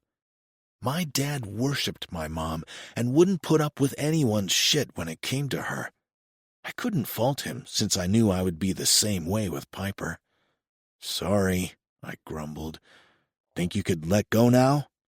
My mom ignored my request and went up on her tiptoes so our faces were close together. "I love her. She's a keeper. So you better get that ring on her finger right away." "That's the plan," I grunted, wincing when I tried to nod and remembered the painful hold she had on my ear. She released me and smiled lovingly. "Excellent. Welcome home, sweetheart." Then she turned to Piper, who looked a little overwhelmed. "Welcome to the family." She kissed Piper's cheek, then swiftly made her way to the back door, where my father escorted her out. I glanced down at Piper, taking in her dazed expression. We'd talked about this before I left, so I was surprised at her reaction. But I mentally shrugged. It would all soak in eventually, but we had more important things to discuss at the moment. And then I needed to be inside her before I lost my fucking mind. "We need to talk." I guided her over to the couch and sat. Then I pulled her onto my lap and delved a hand into her soft hair, cupping her neck to keep her eyes on me. "First, I don't want to come home to an unlocked door ever again. Is that clear?" "Your dad," she began, but I gently squeezed her neck, and she closed her mouth. "I need to know you are as safe as possible whenever I can't be with you." She searched my face for a minute and seemed to find what she was looking for, because her expression softened before she nodded. "Now, tell me about the stalker." A fuck of a lot more had happened than I had expected. By the time she finished, I was filled with so much rage my body was shaking. "Are you okay?" she asked, her pretty blue eyes filled with concern. I didn't want to scare her, so I did my best to keep a lid on my fury. No one came after my woman. No one. But my desire to hunt this man down and dole out my own brand of justice needed to wait just a little bit. Her needs came first. "Yeah, baby," I grunted. I released her neck and glided my hand down her arm to thread our fingers together. "But I need you to promise me you'll stay here until I've taken care of the situation. I won't be able to function unless I know you're safe." Piper placed the palm of her hand on my cheek and softly brushed her lips over mine. "I promise." Just that small touch rekindled the fire that had been burning when I came home and finally held her again. I grasped her face and captured her mouth, urging her with my tongue to part her lips so I could taste her. Fuck, I've missed you, I groaned. Me too, she panted. I wanted to go slow, to take my time and worship her body after being deprived for several weeks. But then her hand slid under my shirt and explored my chest, sending streaks of need straight to my cock. Without releasing her mouth, I shifted her position so she was straddling me. But when her pussy settled over my cock, bathing my rock-hard length in her heat, the floodgates opened. I shot to my feet, using my hands under Piper's ass to keep her plastered against me. She wrapped her legs around my waist as I stumbled toward my bedroom. I didn't even make it there before I had her pressed up against a wall, grinding my hips into her center, devouring her mouth, and tearing off her shirt and pants. Making love soft and slow was going to have to wait until after a fast and hard fuck. Chapter 9. Piper. With my back pressed against the wall, I breathed in Deacon's manly scent as I savored the feel of all his hard edges pressed against my soft and eager ones. After I pulled his shirt over his head, I whispered, "I missed you so much." "It was hell being halfway around the world from you," he rasped, nipping at the pulse point at the side of my neck. "Thanks for coming back to me in one piece." I dragged my nails down his back. We should celebrate with lots of orgasms. "Sounds like a fucking brilliant idea to me." He lifted me higher, fisting my panties in one hand and ripping them from my body before unsnapping my bra and yanking it down my arms. Once he had me completely naked, he carried me into his bedroom and tossed me onto the mattress. Then he shoved his pants down his legs and crawled on top of me. Cradling his hips with my legs, I wrapped my arms around his shoulders and lost myself in his kiss until he dragged his mouth from mine. I mewed a protest, but the sound turned to a needy whimper when he sucked at the hollow of my neck and murmured, "I hope you're almost ready for me, baby, because I need to feel your tight pussy wrapped around my cock more than I need my next breath." "It's not going to take much to make me come." I lifted my hips off the mattress to rock my pussy against his hard length. "I was already drenched before you ripped my clothes off, and that made me even hotter." "Thank fuck," he breathed as he wedged his arm between us. Gliding his fingers down my body, he toyed with my nipples before drifting lower to cup my core. When he dragged his middle finger through my center, he groaned, "I love how wet you get for me." After collecting some of my wetness on his fingers, he started to play with my clit, circling around the sensitive nub and giving it a few light pinches. After giving it a final tug, he slid his hand down to sink 2 fingers inside me. "Come for me, baby. I want to watch you ride my hand until you fly apart."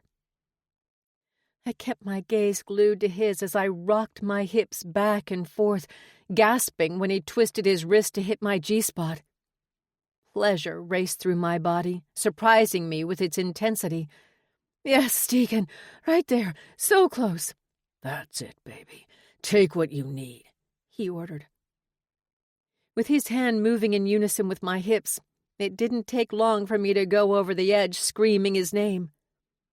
As soon as my shudders started to die down, Deacon pulled his fingers from my body and licked them clean. "I love having the taste of you on my lips, but what I really need is to shove my cock as far inside your pussy as it can get." "That's what I need too." I widened my legs and urged him closer.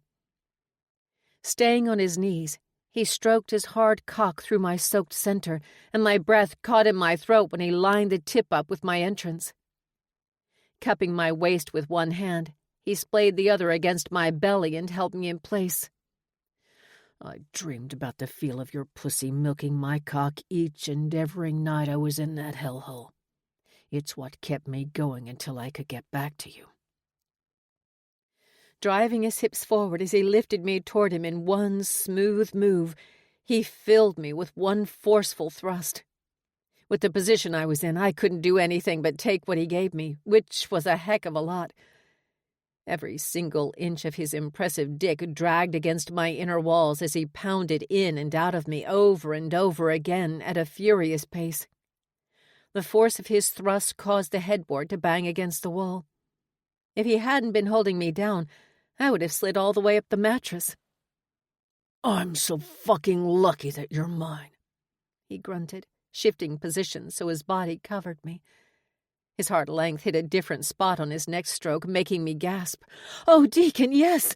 You feel so good!" He nipped at my throat. "That's right, baby. Tell me how much your pussy loves to be wrapped around my cock." His words sent me flying over the edge, stars bursting deep in my core. He sped up his pace as I cried out his name. After a few more thrusts, he anchored himself deep, and I felt the hot streams of his cum spurt inside me as he groaned, "Fucking A, you make me lose my mind." Deacon was careful not to put all of his weight on me, but I enjoyed how solid he felt as he cradled me against his chest.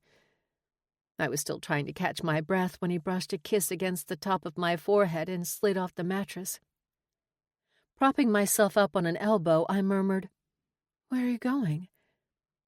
He yanked on a pair of athletic shorts before turning toward me, his blue eyes burning into mine. "I needed that to tide me over for a little bit, so I'm going to figure out who's been messing with you. I need to know you're safe before I can dedicate the time it'll take to give you the soft and slow loving you deserve." I hummed, a shiver racing up my spine at the sensual promise in his tone. Even though he'd just given me a couple of mind-blowing orgasms, and I wanted the whole stalker situation to be wrapped up as soon as possible, I was ready for another round now. I'd become addicted to his body during our week together. "Are you sure that can't wait?" "Sorry, baby." He patted over and gave me a quick kiss, his fingers drifting over the top of my breasts. "You're tempting as fuck. But Merrick told me that he was going to send over reports on a few people of interest. They raised a red flag when he went over the video feed from the hospital because they were paying too much attention to you." My brow wrinkled in confusion over how casually he mentioned that his friend had access to the hospital's cameras. Between patient privacy concerns and employee safety, I assumed that it took a lot of effort to get that kind of access. It's barely been a day and a half since I called Merrick.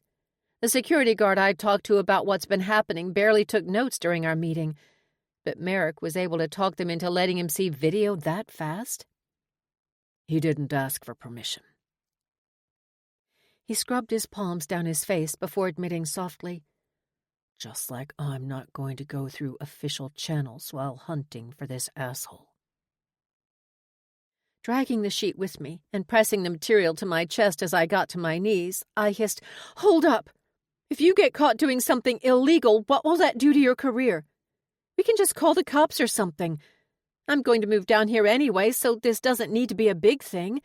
It's not as though this guy's going to follow me all the way to San Diego." "You're worrying for nothing, baby. I'm too damn good at what I do to get caught, especially with Merrick and the rest of the team at my six. But even if I did, it'd be worth it.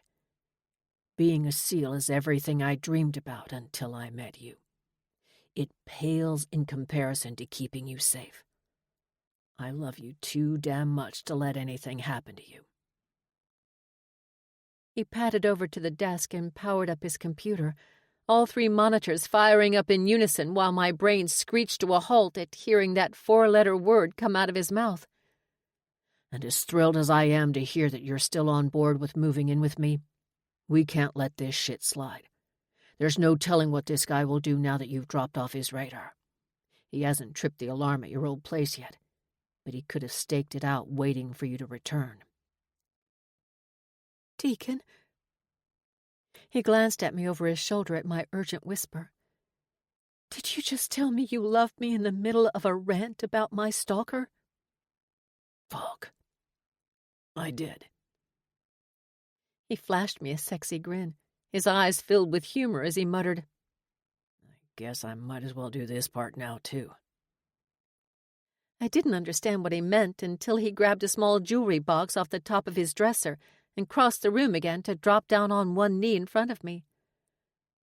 "Oh, holy heck!" "Marry me, Piper," he rasped as he pulled a gorgeous ring from the box and slid it onto my finger. It sounded more like an order than a question, but I answered anyway. "Yes, absolutely, positively, yes!" The smile he flashed me was blinding. "Because you love me?" I nodded, tears of joy streaming down my cheeks. So much. "Thank fuck."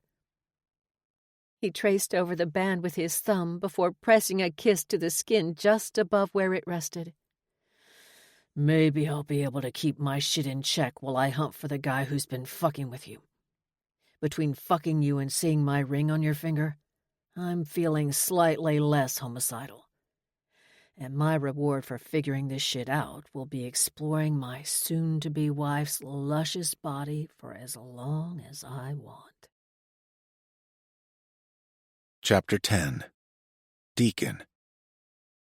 I kissed Piper's finger again before planting one on her lips. Then I stood. Gently, I pushed her shoulder until she fell backward onto the bed. "Does this mean you've changed your mind?" she asked with a laugh. I grinned and shook my head as I pulled the comforter up over her gorgeous body.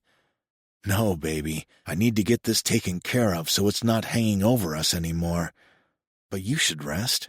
You're going to need lots of energy once I'm done." Piper giggled, and her eyes twinkled merrily. "Yes, sir." And just like that, the relief I'd felt after fucking her disappeared. I was hard as a fucking rock again. I bent over her, stopping when our faces were inches apart, and rumbled, "After I take care of this bullshit, I want to hear you say that right before I thrust my big dick into your pretty mouth." Her blue irises darkened with desire, and her lips parted, drawing my gaze. I traced her mouth with my index finger before dipping it inside. When she immediately sucked on it, I groaned and nearly gave in to my craving for her. "You like the idea of sucking my cock, baby?" She nodded and swirled her tongue around my digit. "You want to taste my cum on your tongue?" Piper moaned, and I knew if I didn't stop playing with her, I'd end up buried in her pussy instead of working on her stalker problem. Reluctantly, I dragged my finger out of her mouth and kissed her long and deep. She was dazed and relaxed when I pulled back. I kissed her nose, then whispered, "Sleep," before I headed back to my computer. Merrick had sent the footage through a secure email and included a list of dates and timestamps that he thought I should pay particular attention to. The first two I looked at turned out to be nurses on the same rotation, making it seem like they were following her. Since they were male, I understood why Merrick flagged them. The next one was a doctor who seemed to run up to her frequently when she was alone. I frowned and zoomed in on a time when he handed her something that obviously wasn't a chart. I growled when I saw that it was a small, wrapped present. "That's Dr. Jessup," Piper said from behind my right shoulder. I glanced back to see that she'd pulled on my T-shirt and wandered over to look at the footage with me. I didn't want her involved or reminded of this crap, but the truth was, narrowing down the prospective stalkers would probably go faster with her input. "Has he been bothering you?" I didn't like the look of the guy. He was too pretty. Well, I wasn't an ogre. I was a seal. And a cowboy. Those jobs came with tanned skin weathered from harsh environments, short hair that couldn't be styled, and scars. Piper clearly went for the rugged type since she'd fallen for me, but I couldn't help the twinge of possessive jealousy when he touched her hand, and she smiled. "Oh, no," Piper giggled. "That present is for his husband, Calvin." The additional information made me feel marginally better, although I was of the opinion that my Piper was more than enough to tempt any man. They're coming up to their 10th anniversary, and Dr. Jessup enlisted me to help with a surprise for Calvin. He's a nurse in the NICU, and Dr. Jessup is a plastic surgeon, so his presence would have been obvious. I left him little presents that were clues to the 2-week European tour Dr. Jessup had planned. He was adorable. Piper's expression was a little dreamy, so I filed that story away for future reference. I forwarded to the next segment on Merrick's list, and Piper harumphed when a tall, dark-haired man in a uniform strolled in front of the camera. "You know him?" "Kind of. Greg is the security guard on my floor. I went to him about all the weird stuff happening, and he just dismissed my concerns. Said I was reading too much into the situation, and I should be thankful for the nice things someone was doing for me." An alarm went off in my head, and I began fast-forwarding through the footage, but kept the speed low enough for me to pick out the guard whenever he appeared on screen. Not long after Merrick's timestamp, I started seeing Greg more often, but he always seemed to just be strolling innocently by. However, the asshole was a fucking amateur, and I didn't miss the looks he tossed Piper's way whenever she was near. His intense stare was creepy and possessive, but then it shifted to angry. Piper relayed the events of the day as we moved through the recording, and even though the camera never caught Greg leaving things for her, he always seemed to be around right before she found them. The guy obviously knew how to avoid the security feeds. But the more I watched, the more I was convinced I'd found our man. On the day Piper called Merrick, Greg finally slipped up. "I usually park near the stairs for some exercise, but there was a conference, so I had to find a spot wherever I could." Luckily for us, that spot was right under a security camera. About an hour before Piper's shift ended, Greg showed up and slipped a note under her windshield. She told me what it said, and just watching him leave it brought back the homicidal impulses. "No wonder he wouldn't help me when I complained," Piper muttered softly. What a jerk. I loved that my woman was so soft and sweet, but I was too fucking pissed to be amused by her characterization of her stalker. After shooting a quick email to Sterling, I swiveled around in my chair and pulled Piper down onto my lap. I have to deal with this motherfucker. I want you to stay here, set the alarm, and don't open the door for anyone except my dad or me. Is that clear? Something in my expression or tone of voice must have clued her in to how serious I was, because she didn't protest. Okay. I started to move her off my lap, but she put her arms around me and held me tight. Don't do anything that will get you taken away from me, Deacon Walker. She pouted playfully, but her eyes showed how serious she was. I fully expect you to spend the rest of your life with me. Cupping her face in my palms, I leaned in and kissed her thoughtfully. I promise, I vowed when I moved to nibble on the corner of her mouth. You're not getting rid of me that easily.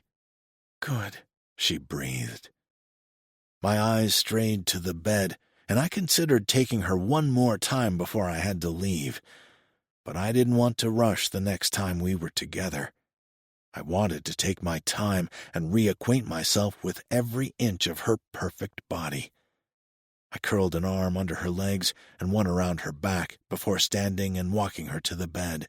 Be good, I ordered, before giving her another quick peck on the lips. I love you.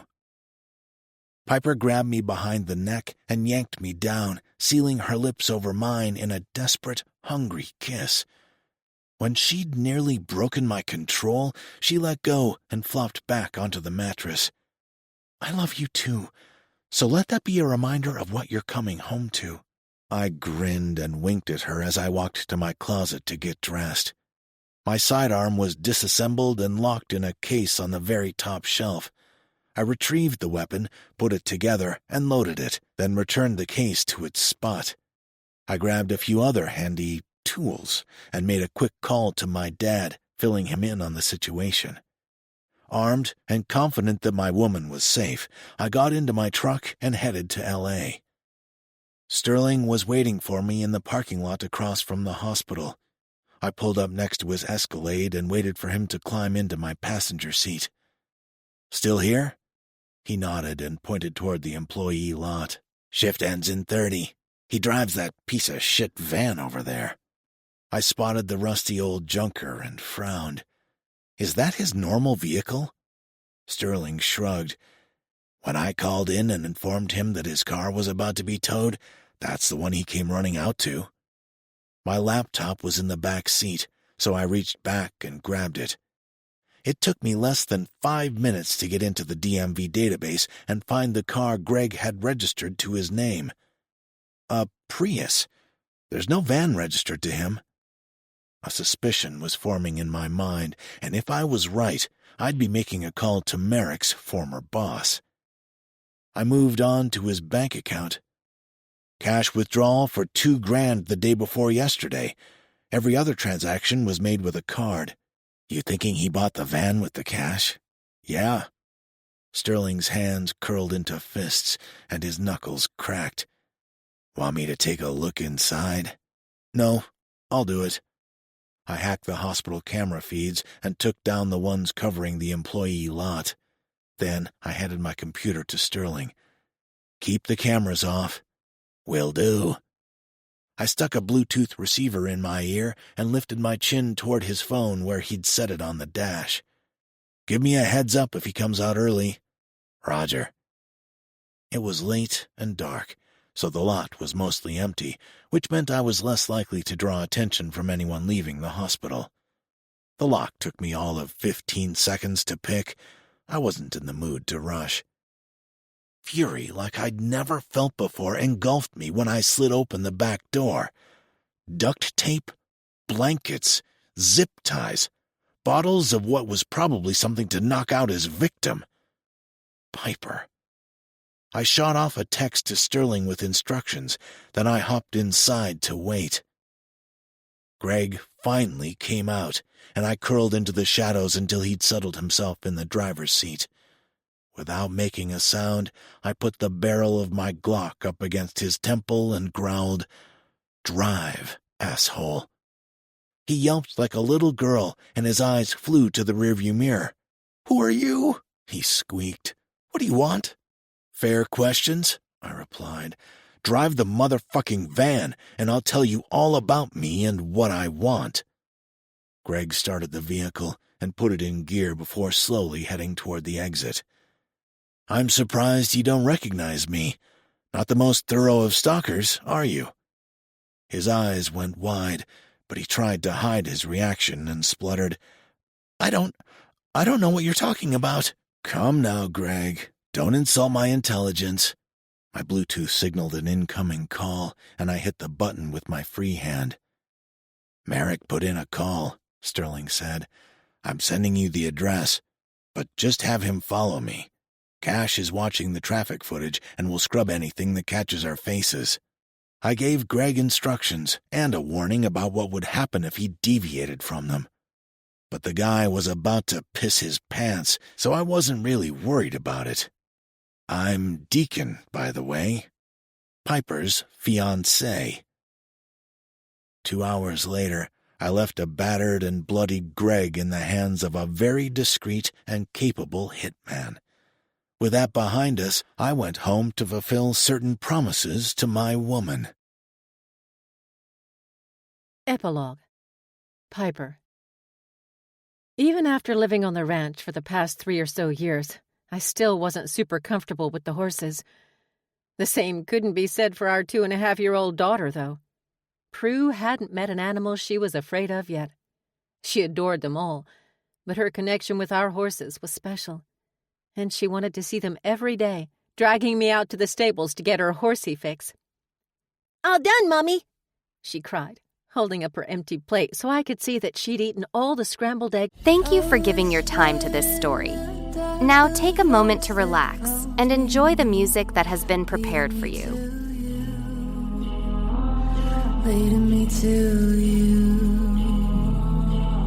You're my sweet escape, my heart's desire. Fall into you, I feel a fire. We're a chemical explosion in the night. We're a beautiful sight. We're a beautiful sight. A beautiful sight. We're a beautiful sight.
the voice that calls me near, leading me to you,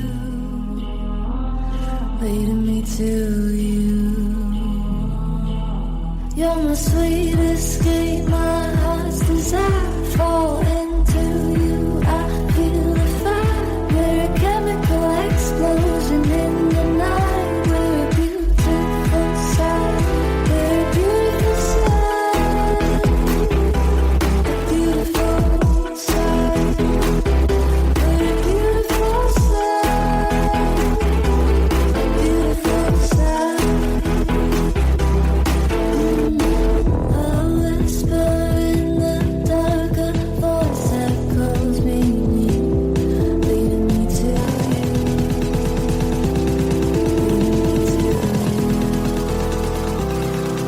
me to you.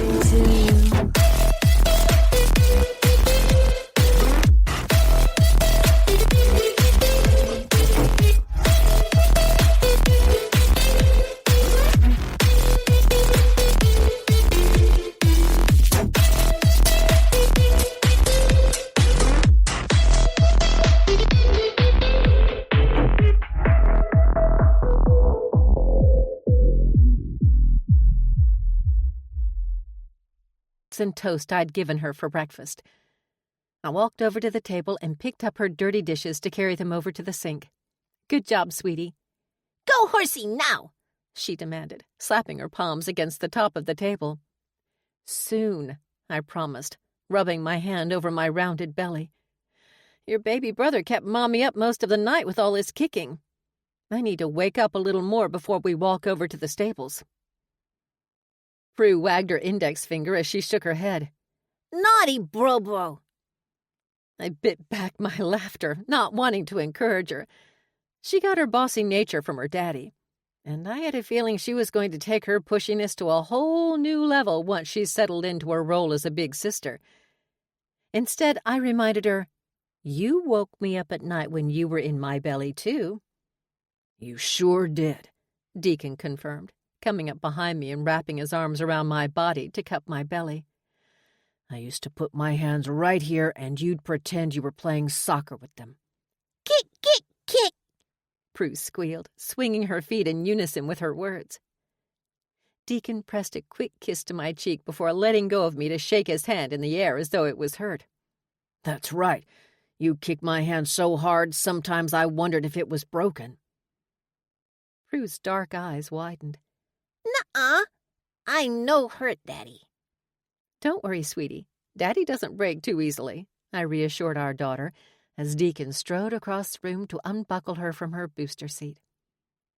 My heart melted when she patted his face and murmured, "Daddy's so strong." "Strong enough to do this," he rumbled, lifting Prue above his head and zooming her around the room. While he kept her busy, I loaded the dishwasher and finished my glass of orange juice. Then I ate a banana, earning me a hot look from my sexy husband, and munched on a handful of almonds. As soon as I popped the last nut into my mouth, Prue came running over and threw her arms around my legs and echoed her earlier request. "Go, horsey, now!" "Sure, sweetie."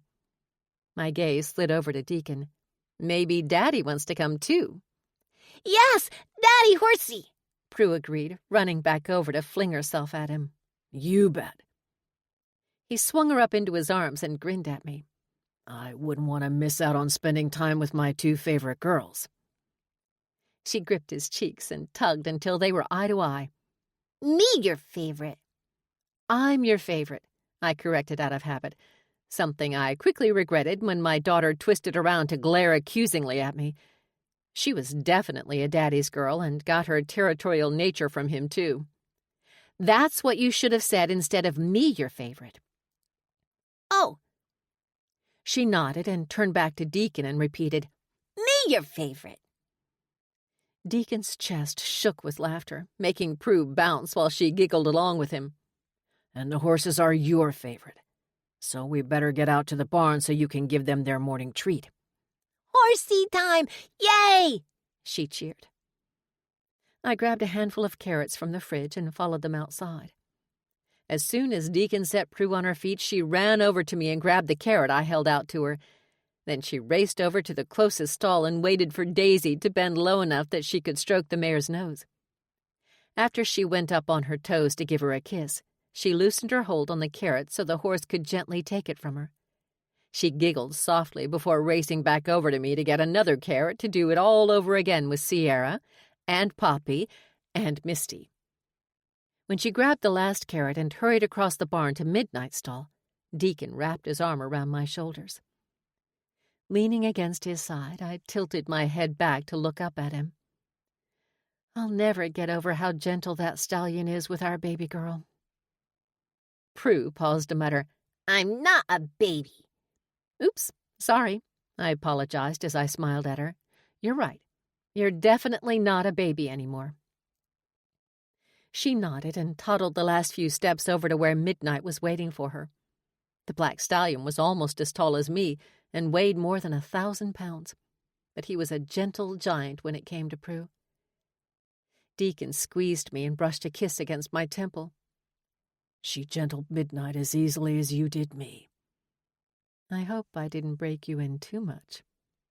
I winked at him and lowered my voice as I added, I was looking forward to enjoying your wild side in bed tonight. He pulled me closer against his side and rasped, Second trimester hormones really are the fucking best. He wasn't going to get an argument from me on that because he was so right. Does that mean you're going to give me what I want later? Hoo-yah. His one-word response held enough sensual promise to send a shiver down my spine, and to have me counting down the hours until he could make good on it. Epilogue. Deacon.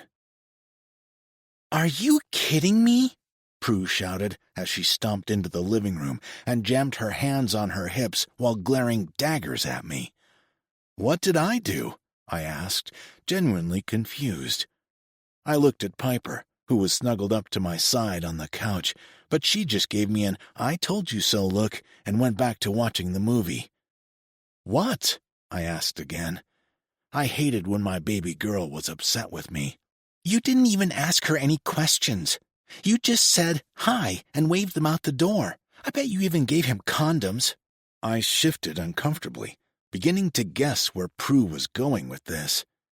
I told you this would happen, Piper murmured as she patted my leg with mock sympathy. I'll miss you, babe.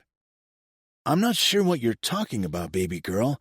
I tried to bluff with an innocent expression. Don't you baby girl me, Daddy. I brought home a perfectly nice, respectful boy to take me to prom, and you, Sage, and Jacob and your seal buddies scared the ever-loving crap out of him. With a gun. He wouldn't even look at me by the end of the night, much less kiss me. Smug satisfaction shot through me, but I swallowed it down, not wanting to upset my daughter any more than she already was. He wasn't good enough, I started to say, only to be railroaded by Prue. Then Sage brings home a freaking cheerleader wearing just enough clothes not to be arrested, and you say hi and send them out the door. Prue looked at Piper for help, but luckily my wife didn't desert me completely. She shook her head. I'm staying out of this tonight. You two have to work it out. Then she moved to one of the recliners and settled into it, watching us avidly as if we were the new movie to watch. Et tu, baby? I groused. Piper just grinned, so I sighed and turned back to Prue. I can't help it if none of the boys at your school are good enough for you, and we didn't mean to scare him that bad. Bull crap, Daddy. Don't you think Lana told me about what Uncle Merrick and Cohen did to her date?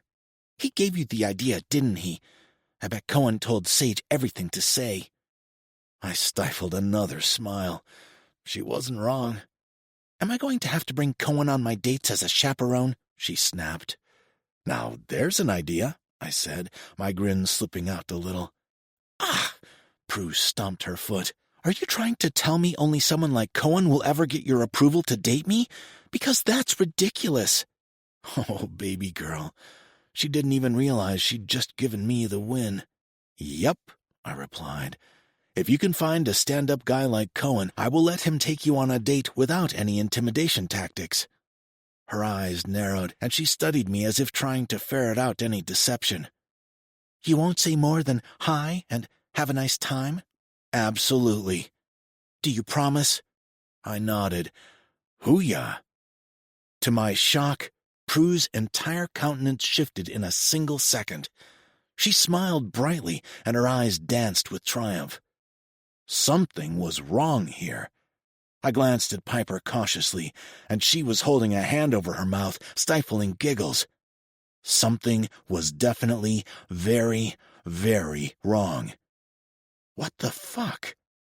Before I could say another word, the doorbell rang. "I'll get it," Prue sing-songed before spinning on her heel and practically dancing out of the room. I marched over to Piper and glared at her. Why do I have the feeling I just got played? "Because you have excellent instincts," she quipped, before dissolving into a fit of giggles. "Okay, Daddy, I'm heading out on my date." I spun around and froze in shock. "You said if I found someone like Cohen, I figured I couldn't get any closer than the real thing," she chirped. Cohen Ashford was standing at the entrance of my living room. He nodded to me respectfully, and it didn't escape my notice that he wasn't even touching Prue. But I didn't miss the way his expression went soft when he looked at my daughter. He leaned in and whispered something in Prue's ear, but she shook her head. "Nope, Daddy promised." Then she looked at me expectantly. I swallowed hard and grunted. "Hi, sir," Cohen replied. "May I speak?" "It would be a pretty boring conversation," Prue announced. "He can only say one other thing." Then she looked at me once more and raised a single eyebrow. Piper was outright laughing now, and I threw her a look that promised retribution. "Daddy?" I clenched my jaw and ground my teeth before gritting out, "Have a nice time." "Baby, wait," Cohen said, taking her hand. Did he just call her baby? The effort it was taking to hold back was going to make my head explode, but I would never break a promise to Prue. I owe it to him. He kissed the back and let it go, then walked a few steps forward to face me with squared shoulders and his head held high. I had to give the kid credit and hated that I couldn't be all that angry. Cohen was a good man on his way to being a SEAL, and I knew I could trust him with my daughter. That didn't mean I had to like it, though. "I would never do anything to break your trust, sir," he started. "I respect you and will treat Prue the way I'd ask any man to treat my sisters. With your permission, I'd like to take her to dinner and a movie." Fuck. Cohen was probably one of the few men on this earth I would be comfortable with taking my daughter out on a date. But that shouldn't make him exempt from... Wait. A loophole started flashing in my head. A smile curled my lips, and I nodded. "Thank you, sir," Cohen replied, giving me a salute. "I'll have her home by 10. "You're both adults, Cohen," Piper said, earning an incredulous glare from me. Just because Prue was 18 and had graduated high school last weekend didn't make her an adult. "Stay out as long as you'd like. Just keep us updated so we know when to expect her. And wake us up when you get home, honey." Prue ran over to Piper and gave her a hug. "Thanks, Mom." She walked by me a little slower, and when I sighed and opened my arms, she flew into them. "Love you, Daddy." I kissed her forehead and held her close, not happy about letting her go. "Time for me to grow up," she whispered. I pressed my lips together, but allowed her to walk back over to Cohen. We escorted them to the door and waved as Cohen helped her into his Jeep. When they were gone, I shut the door a little harder than necessary and whipped around, catching Piper around the waist before she could make a run for it. "You planned this whole thing, didn't you, baby?" I growled in her ear. "I have no idea what you're talking about," she breathed. I threw her over my shoulder and swatted her ass as I stalked back to our bedroom. "I have ways of making you talk," I growled again, but smiled when she shivered since she couldn't see my face. I'd be putting a call into Merrick about that loophole, but first I was going to drag an apology out of my wife by any means necessary. It didn't take long. After driving her to the brink 3 times and then backing off before she could come, she shouted her apology and begged me to fuck her. I happily obliged at least 4 times before the sun came up. This concludes Wanted by the Warrant Officer by Fiona Davenport. Narrated by Tyrone Wilder and Jack Callahan. Copyright 2021 by Fiona Davenport. This unabridged audiobook is published by arrangement with Fiona Davenport, care of SBR Media, and was produced in the year 2024 by Tantor Media, Incorporated, a division of Recorded Books, which holds the copyright thereto. Please visit tantor.com for more information on our growing library of unabridged audiobooks.